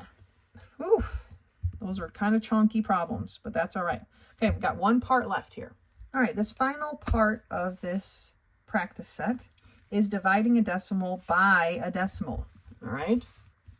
And it tells us here to divide a decimal by a decimal, move the decimal point in the divisor just enough places to make it a whole number, but then you also need to move the decimal point in the dividend the same number of places. Otherwise, you've changed the problem too much. If we move both of the decimal places the same distance in the same direction, then we haven't actually changed the problem. Okay? So let's take a look at these. 4.14 divided by 0.9. We want to make this a whole number, so we're going to move the decimal one place to the right. Therefore, I'm going to move this decimal one place to the right. So my new decimal is right here. Okay? How many 9s are in 41? Right? That's going to be 4. Okay? 4 times 9 is 36. 11 minus 6 is 5. 3 minus 3 is 0. This 4 drops down. Okay? How many 9s are in 54? There are 6. So the answer is 4.6. Looking at part B, we have 2.5145 divided by 0.107. I'm going to move this 3 decimal places to the right. 1, 2, 3 decimal places to the right. We have to move both. This decimal, remember, bumps right up to the top. So now, how many 107s are in 251? Right? 107, 251. Okay. There's going to be 2, right? I don't know why I hesitated so much. There's going to be 2. 2 times 7 is 14. You carry the 1 here. 2 times 0 is 0. Plus 1 is 1. 2 times 1 is 2. Okay. 251 minus 214. So we have to do some borrowing, right? This becomes a 4. We borrow. We have 11 minus 4, which is 7. 4 minus 1, which is 3. 2 minus 2 is 0. This 4 drops down. Okay, now how many 107s in 374? How many 1s are in 3? Because this is so close to just being a 100, we can just say 3. 3 times 7 is 21. The 1 goes here, 2 goes here. 3 times 0 is 0, plus 2 is 2. 3 times 1 is 3. Okay, 4 minus 1 is 3. 7 minus 2 is 5. 3 minus 3 is 0. Last 5 falls down. How many 107s are in 535? Well, 1. How many 1s are in 5? There's 5. And it's actually going to work out evenly. 5 times 7 is 35, so we carry the 3 here. 5 times 0 is 0, plus 3 is 3. 5 times 1 is 5. So we have no remainder. So the answer is 23.5. All right, last one in this style. 0.538 divided by 2.99. I'm going to move my decimal 2 places to the right. And so I move this decimal 2 places to the right, and it pops up here. So 299, how many 299s are in 1,853? This is basically 300, right? So how many 3s are in 18? And there's going to be 6 of them. So 6 times 9 is 54. Carry the 5. 6 times 9 again is 54. Plus 5 is 59. 6 times 2 is 12. Plus 5 is 17. All right, we've been dividing it up in here. We need to borrow. 13 minus 4 is 9. But now we need to borrow again. So we have 14 minus 9 is 5. 7 minus 7 is 0. 1 minus 1 is 0. This 8 falls down. So now how many almost 300s, let me erase these up here, are going to be in 598? Okay, we're going to say 2, because this is almost 600. So let's say 2 and see what happens. 2 times 9 is 18. We carry our 1. 2 times 9 is 18 again. Plus 1 is 19. 2 times 2 is 4. Plus 1 is 5. Look at that. Worked out perfectly. So the answer is 6.2. Okay. Had we left the decimals, say you were using a calculator, had you left the decimals, the answer still would have been 6.2, right? Because we moved both decimal places the same distance in the same direction. We're not actually changing the problem. All right, that's it for practice 5 practice test. Now, I think it's page 15. If you want to go back to page 15 and do these homework problems, that would be the suggestion for you to work on some on your own. And then you can meet me back here for practice set or lesson 6. Lesson 6 starts on page 22, and it's called Using Formulas. Okay, remember how I said at the very beginning that some of these formulas we would come back into, and so here's where we're coming back into them, okay?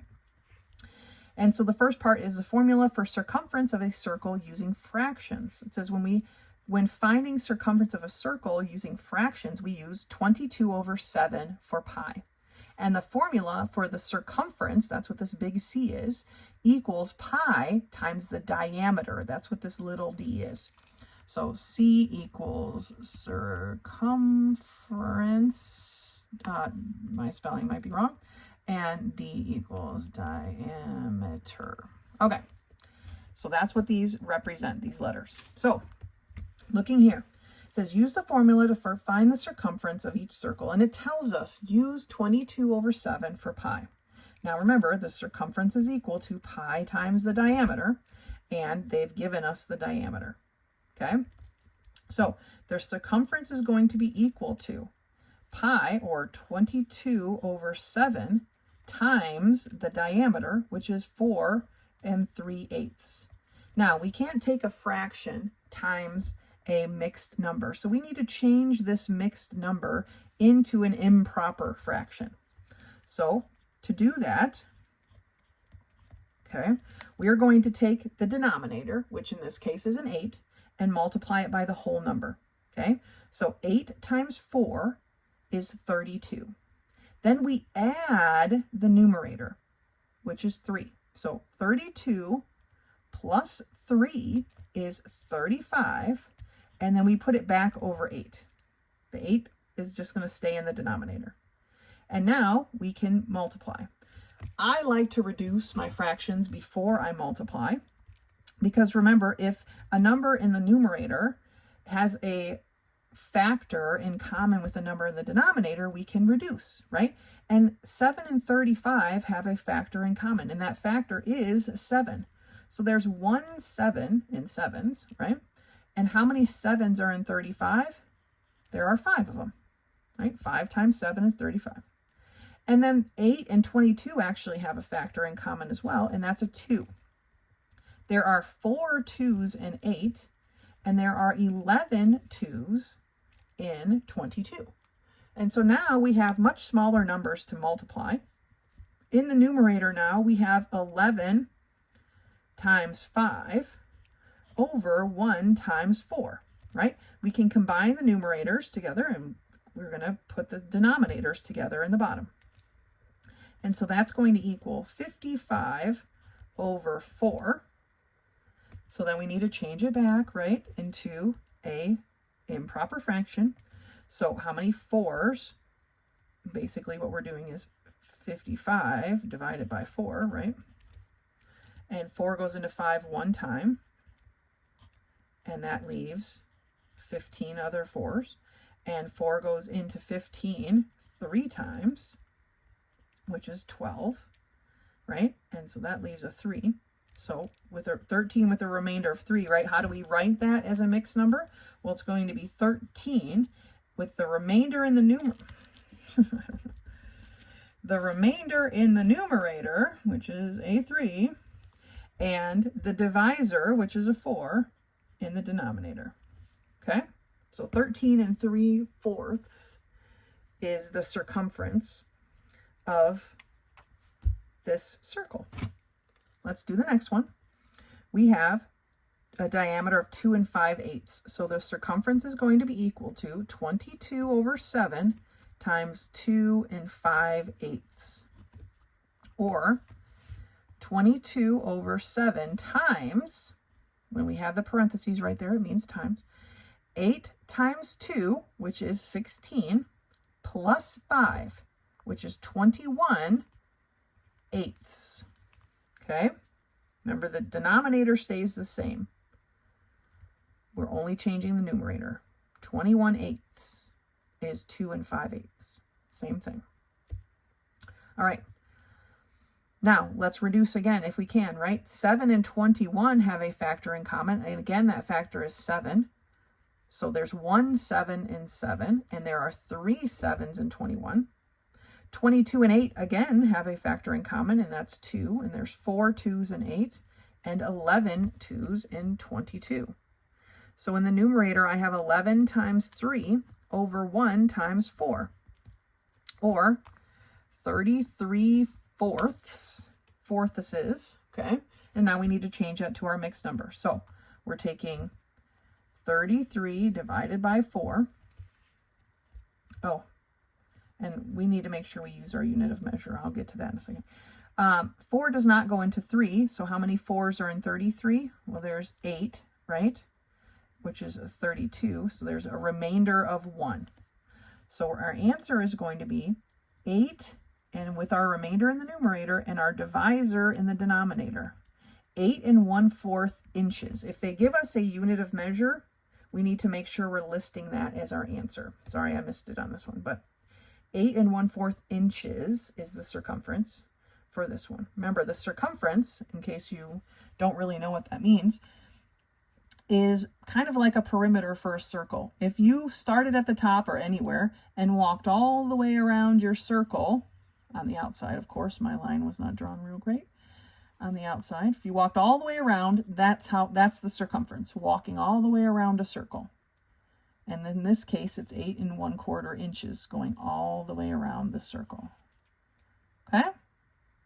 All right, let's continue with our formulas.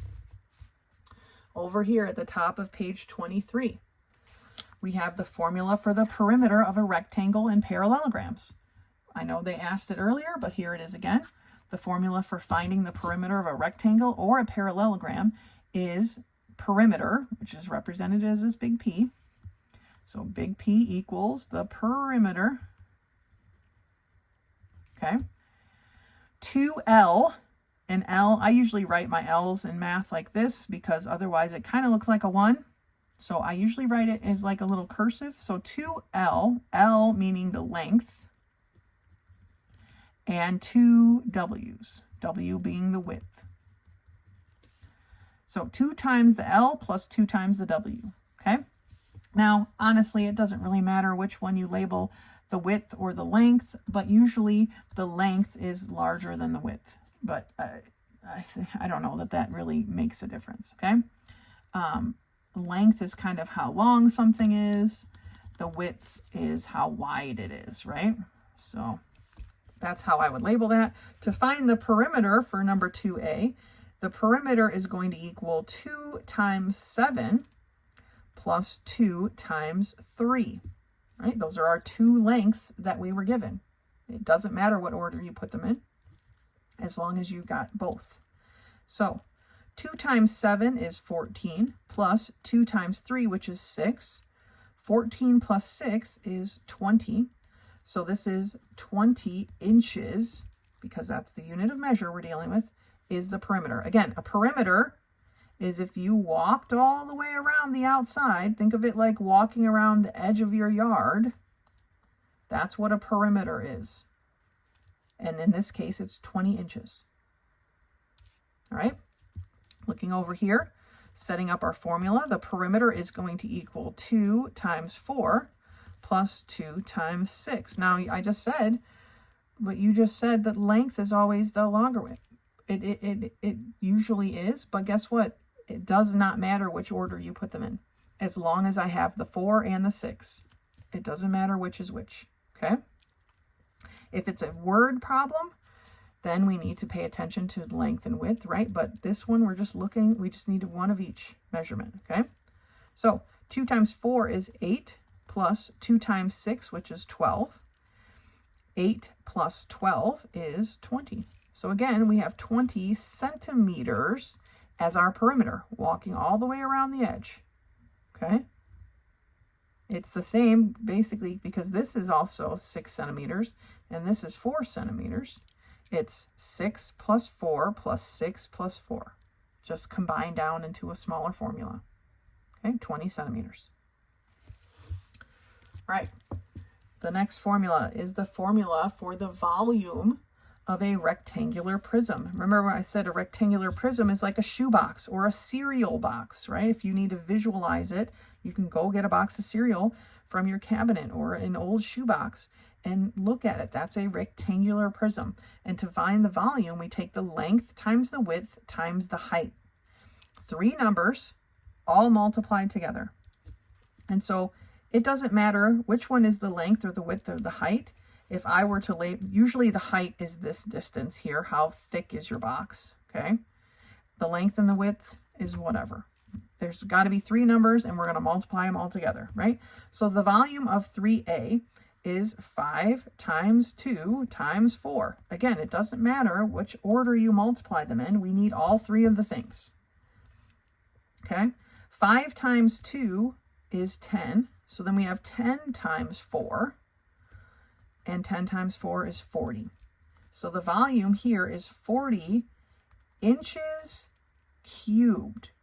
Now, when we're dealing with when we're dealing with volume, it's important because all of our units are going to be cubed, because this was 5 inches, this was 2 inches, this is 4 inches, and when we multiply them all together, we get inches cubed. Volume is always going to be the unit of measure cubed, always, okay? So over here, my volume, if I wrote it out all the way, I would have 7 centimeters times 2 centimeters times 9 centimeters, and you can see why I didn't do that here, right? Because it's very repetitive. But we have then basically 7 times 2 times 9 times a centimeter times a centimeter times a centimeter. These 3 centimeters tell me my answer is centimeters cubed. 7 times 2 times 9 is what we need to decide, figure out the answer to. 7 times 2 is 14. 14 times 9 is where we're at, right? So we have 9 times 4 is 36. I'm going to carry my 3. 9 times 1 is, I'm doing it like this, but not doing it this way. 9 times 1 is 9, plus 3 is 12. So I have 126 centimeters cubed. The unit of measure is important. If it gives you a unit of measure, then you have to have a unit of measure in your answer. Okay? Let's turn the page and do some more formulas. Now, the top of page 24, we have one more formula we're going to look at, and that's the formula for the area of a circle. And the formula for finding the area of a circle is area. So A is area. Pi, which we've already talked about, r squared, where r is equal to the radius. Now remember, we already talked about the radius is the point from on the circle to the center. Okay, that's the radius. So my area is equal to pi r squared. Let's take a look at these circles here, number 4. So my area is going to equal pi. They want us to use 3.14 for pi. Okay, so pi times the radius squared. So here is my 3, that is my radius, and I need 2 of them. Radius squared is the same as 3 times 3. 3 squared is the same as 3 times 3. Okay, so I just like to write 2. 2 3s is what we need, right? So we end up with 3.14 times 9, right? 3 times 3 is 9. Okay, so 3.14 times 9, we'll set it up this way. And we have 9 times 4 is 36. 9 times 1 is 9, plus 3 is 12. 9 times 3 is 27, plus 1 is 28. We need 2 decimal places, so my decimal goes there. And the answer is 28.26 yards squared. And you might be wondering, well, how did I get squared? Well, when I multiplied my radius squared, remember my radius was 3 yards. So that gave me a yard times a yard, okay? All areas are going to be unit of measure squared. Volumes are unit of measure cubed. Areas are always unit of measure squared, okay? So looking for this one, I have the area is going to be 3.14 times the radius squared. My radius is 6, and I need 2 of those 6s. All right? So I have 3.14 times 6 times 6 is 36. So let's get that math going. 3.14 times 36. Okay? 6 times 4 is 24.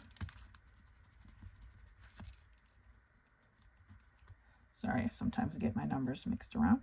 6 times 4 is 24. The 4 goes here, 2 up there. 6 times 1 is 6, plus 2 is 8. 6 times 3, is 18. Okay? This one we're done with, so we mark our place with a 0. 3 times 4 is 12. I put the 2 down here and I carry the 1. 3 times 1 is 3, plus 1 is 4. 3 times 3 is 9. All right. 4 plus 0 is 4. We're adding these together. 8 plus 2 is 10. The 0 goes down here. The 1 comes up here. 1 plus 8 is 9. 9 plus 4 is 13. 1 plus 1 is 2. 2 plus 9 is 11. I have 2 decimal places, so I need to represent them right there. So I have 113.04 feet squared, because it's unit of measure squared, feet squared. Okay, so that's the formula for an area of a circle. Just like before, if to do the homework problems or the, like the practice for this, I think I went too far. Yep, right here on page 21. Come back to page 21 and a little bit on page 22 and work on some of these formulas. When you're done with that, you can meet me back here for practice set lesson 7. Lesson 7 practice set starts on page 25, and it's about percent concepts. So the first part here is converting between ratios, percents, decimals, and fractions. All of these things are the same. They're just represented in different ways, right? So a percent is a ratio of 100. When you have 100% of something, you have the whole thing, okay? If you have 50 out of 100, then you have 50% of the thing, whatever the thing is, okay? To change percent to a decimal, we move the decimal point in the percent 2 places to the left and drop the percent sign. So if you have 25%, to make that a decimal, you would move this decimal place 2 spots to the left and then drop the percent sign, because now it's a decimal. To change a percent to a fraction, you write it with a denominator of 100 and reduce it to simplest form. So 25% is the same as 0.25, which is the same as 25 over 100, which reduces down to be the same thing as 1/4. All of these things are equal, as you can see by the equal signs. All of these things are identical. They mean the same thing. All right, let's turn the page. So here on the top of page 26, they're asking us to write the ratio as a percent. If you have 36 of 100, you have 36%. You have 36 parts out of the whole thing, or 36%. 80 out of 100 is 80%. Okay, if there were 100 questions on your quiz and you got 80 right, you got an 80%. Does that make sense? 79 of 100, or 79 divided by 100, is a 79%. You have 79 of the whole thing. Okay, let's take a look at these. Answer the questions, it says. If 48% of the students are boys, what percent are girls? All right, so the boys and girls together make up 100%. So if 48 of them are boys, if we take 100 minus 48, we will get the number of girls, okay? To do this, we have to borrow. 10 minus 8 is 2. 9 minus 4 is 5. 52% are girls, because 52 plus 48 gives me the 100% of all the students, all right? If 35% of the days were rainy, what percentage were not rainy? So again, 100 minus 35, okay, we're going to borrow. 10 minus 5 is 5. 9 minus 3 is 6. 65% of the days were not rainy. And here's the one that you will probably use more often than ever.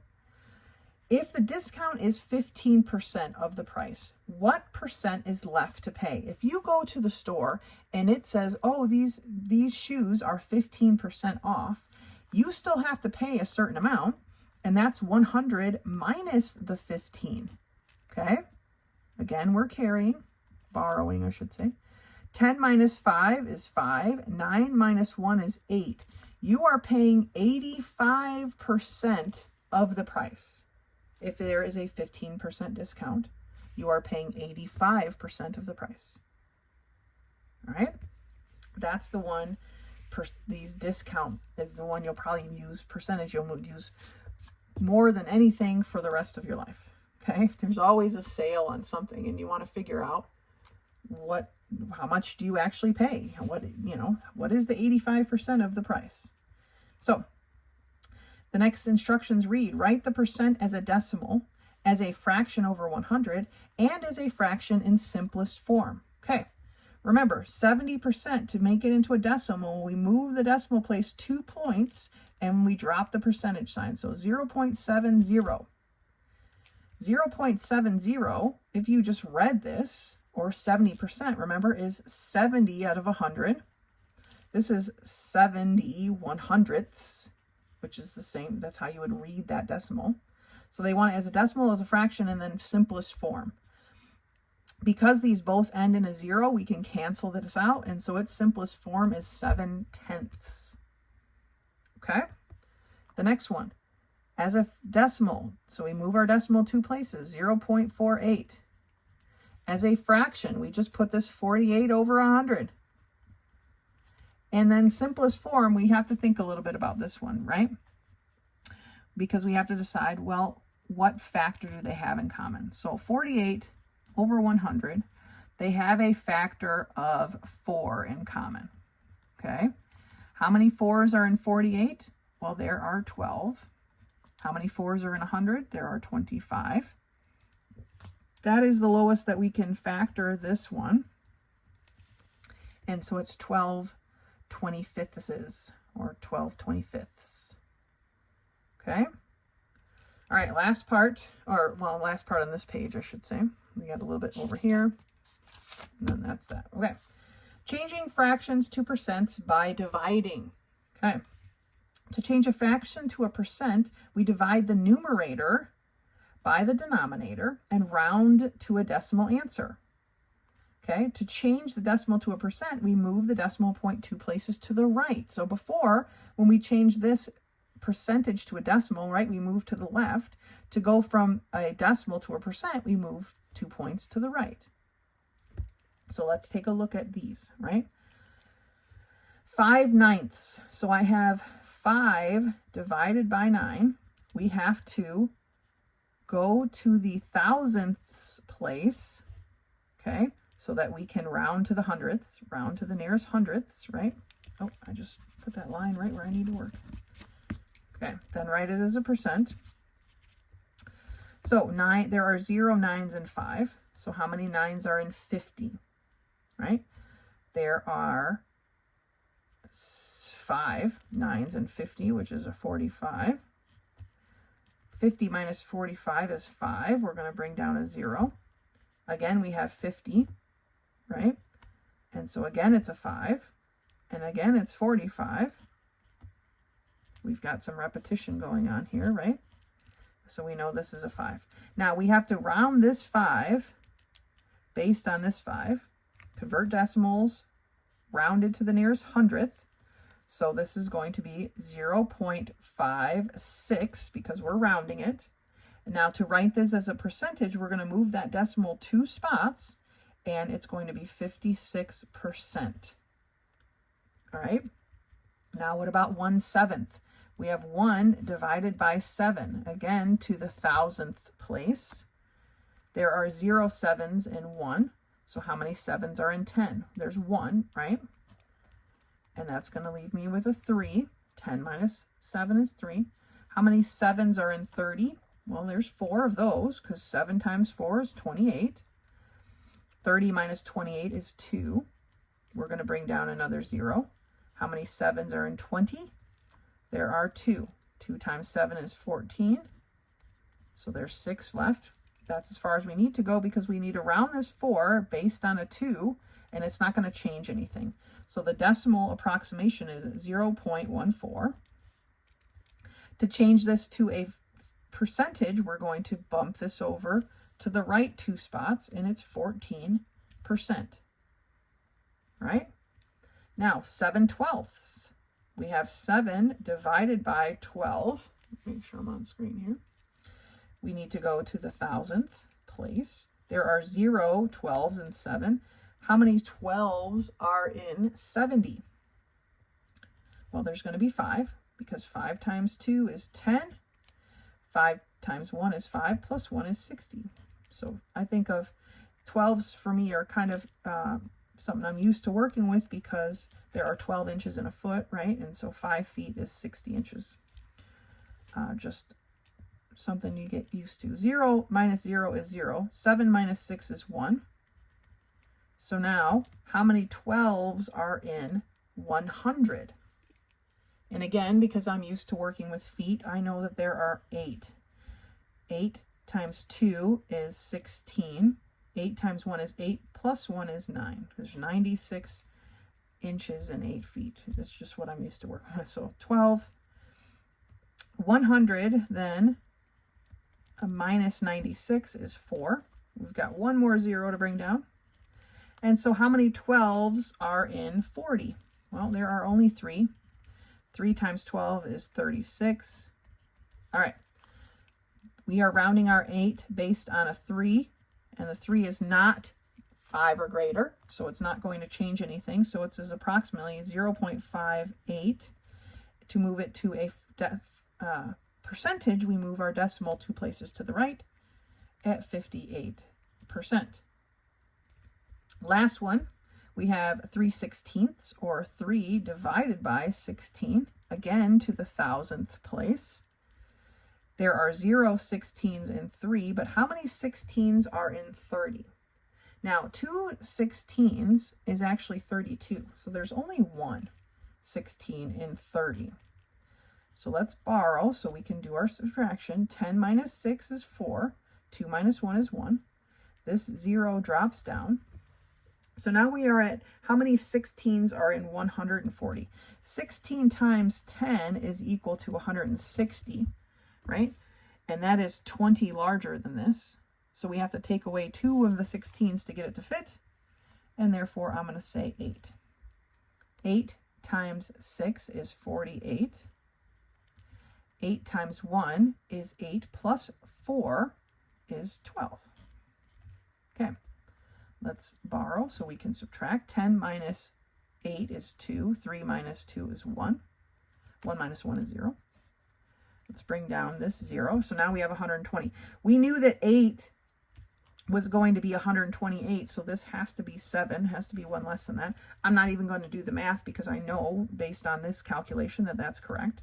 So we are rounding an 8 based on a 7. Because 7 is greater than 5, we are bumping it up. So the approximation is 0.19. Okay? To write this as a percentage, we move the decimal place 2 places to the right, and this is at 19%. Okay. We have one more part to talk about, one more page to do here about our percentages. This is percents over 100, and what that means is something more than 100%. Okay? It says 100% is one whole or all of something. Percents that are over 100% or 100 represent more than a whole. Okay? Percents over 100 are mixed numbers when changed to fractions. They are mixed decimals when changed to decimals. When changing percents to a decimal, we move the decimal place in the percent 2 places to the left and drop the percent sign. So 245%, we would move over 2 and drop our percent sign. So this is how we know if there's a whole number here, that's how we know that this is more than 100%. So number 10, write each percent as a mixed number showing hundredths and reduce to simplest form. Okay. We're going to move this over like this, right? It says show each percent as a mixed number, showing them in hundredths, and then reduce to simplest form. So this is 1/64 100ths. Okay? I know the 64 goes over the 100th because when I move my decimal place, that's what's left, right? 1 64th 100ths. Now we need to reduce 64 100ths to its simplest form. And again, it is divisible by 4 as a factor that they have in common. How many 4s are in 64? Well, there are 16, right? If you take 64 and divide it by 4, okay, goes in here once, and carry your 2, 16. So there's 16 over 25, and that is its simplest form. So 1 16/25 is the reduced fraction, okay? For this one, right, it's going to be 1 5 100ths.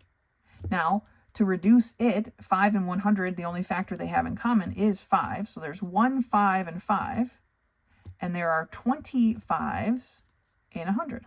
So it's 1 1/20. For number 11, they want us to write the percents as decimals, so we're going to move our decimal place 2 places to the left. So this is 1.65. 2 places to the left, this is 1.05. 2 places to the left, this is 2.00. And now you might be wondering, why am I writing 0.00? Because it's kind of important to show where that those came from, this original problem. 2 would just not be relevant enough in this type of problem. Now, if you were using this in an equation, I wouldn't type in, or I wouldn't figure out 2.00 and just be a 2. But when we're moving our decimal just for practice, let's write it like that. Okay, problem number 12, sorry.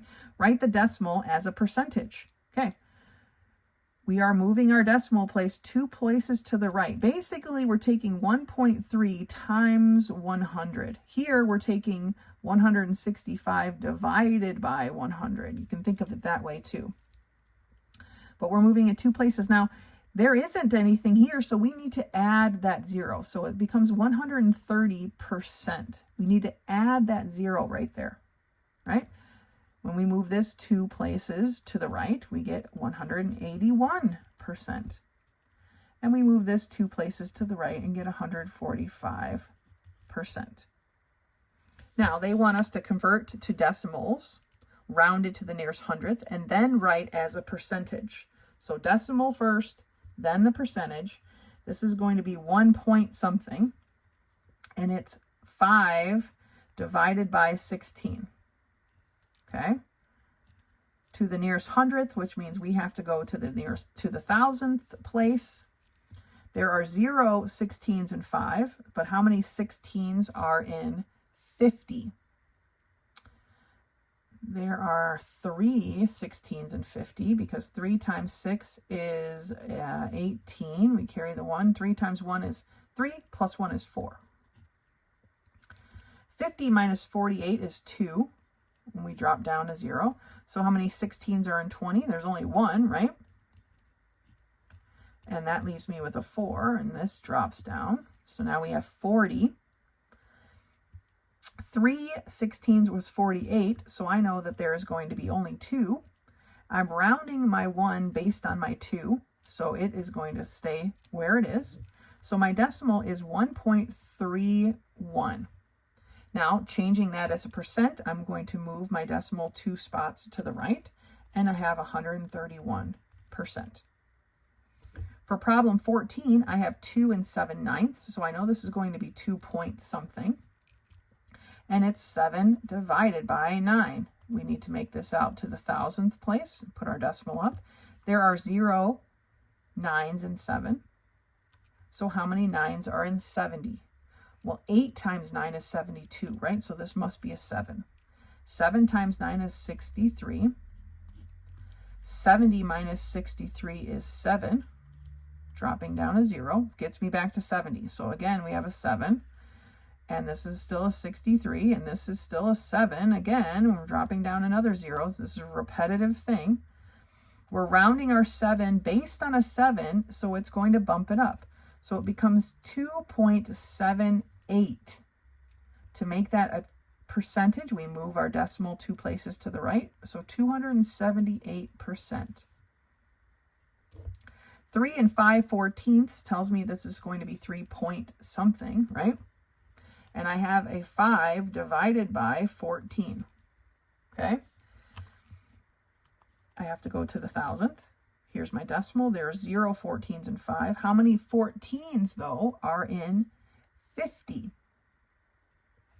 And there are going to be only 3. 3 times 4 is 12. Carry our 1. 3 times 1 is 3, plus 4 is 42, okay? 50 minus 42 is 8. You drop down to 0. Now, how many 14s are going to be in 80? Let's see how we can estimate this here. 14, I like to think of the 10s all the time. 14 times 10, right, is 140. So 14 times 5, which is only half of that, half of 140 is 70, right? That's the number we need, because that's just under 80. So we're going to say 5. 5 times 4 is 20. Carry our 2. 5 times 1 is 5, plus 2 is 7. So our math here was good. 80 minus 70 is 10. And bring down a 0. Okay. Now we are at 100. How many 14s are in 100? That's our next estimation that we need to make, right? 100 falls somewhere in between 70 and 140. So it's somewhere between 10 and 5, right? I'm going to go conservative, and I'm going to say 7. A little bit closer to 5 than 10. 7 times 4 is 28. 7 times 1 is 7, plus 2 is 9. I think we made a good choice, right? 100 minus 98 is 2. And really, it's as far as we need to go. We just needed to make sure that this number didn't go over. We're rounding a 5 based on a 7, so it's going to bump that 5 up. So this is going to be 3.36. Changing that to a percentage is 336%. All right, last one. 1.38, or 1 3/8. Sorry, it's going to be 1 point something. And that's 3 divided by 8 to the thousandth place, because they want us to round to the nearest hundredth. There are 0 8s in 3. So how many 8s are in 30? Well, not 4, because 4 8s is 32, right? So it's just 3. 3 times 8 is 24. 30 minus 24 is 6, and we bring a 0 down. Now, how many 8s are in 60? Well, let's see here. 7 8s is 56, right? So that's as close as we're going to get without going over. And that is 60 minus 56 is 4. So then we bring down a 0. And then how many 8s are in 40? There are 5, exactly. And so we have nothing left. But we're rounding a 7 based on a 5, because a 5 is a 5. It's going to bump that 7 up. So it's 1.38 is our approximation. To change that to a percentage, we move our decimal and have 138%.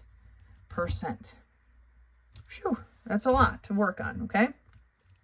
Now, to do some problems on your own, flip back to page 24 and 25, and you can work on those pre-tests to practice doing some on your own. And that's going to be it for this video. I know this video is a bit longer, like I said, than some of the ones that will be coming up. Because these topics they consider to be review. That's why I went through so much. Take your time. If it takes you 2 weeks to get through this video, then take 2 weeks, and no big deal. But when we come back next week, we will be working on the rest of this book, lessons 8 through 13, I believe. If you have any questions, do not hesitate to contact me. I'm happy to help the best I can. Otherwise, until next time.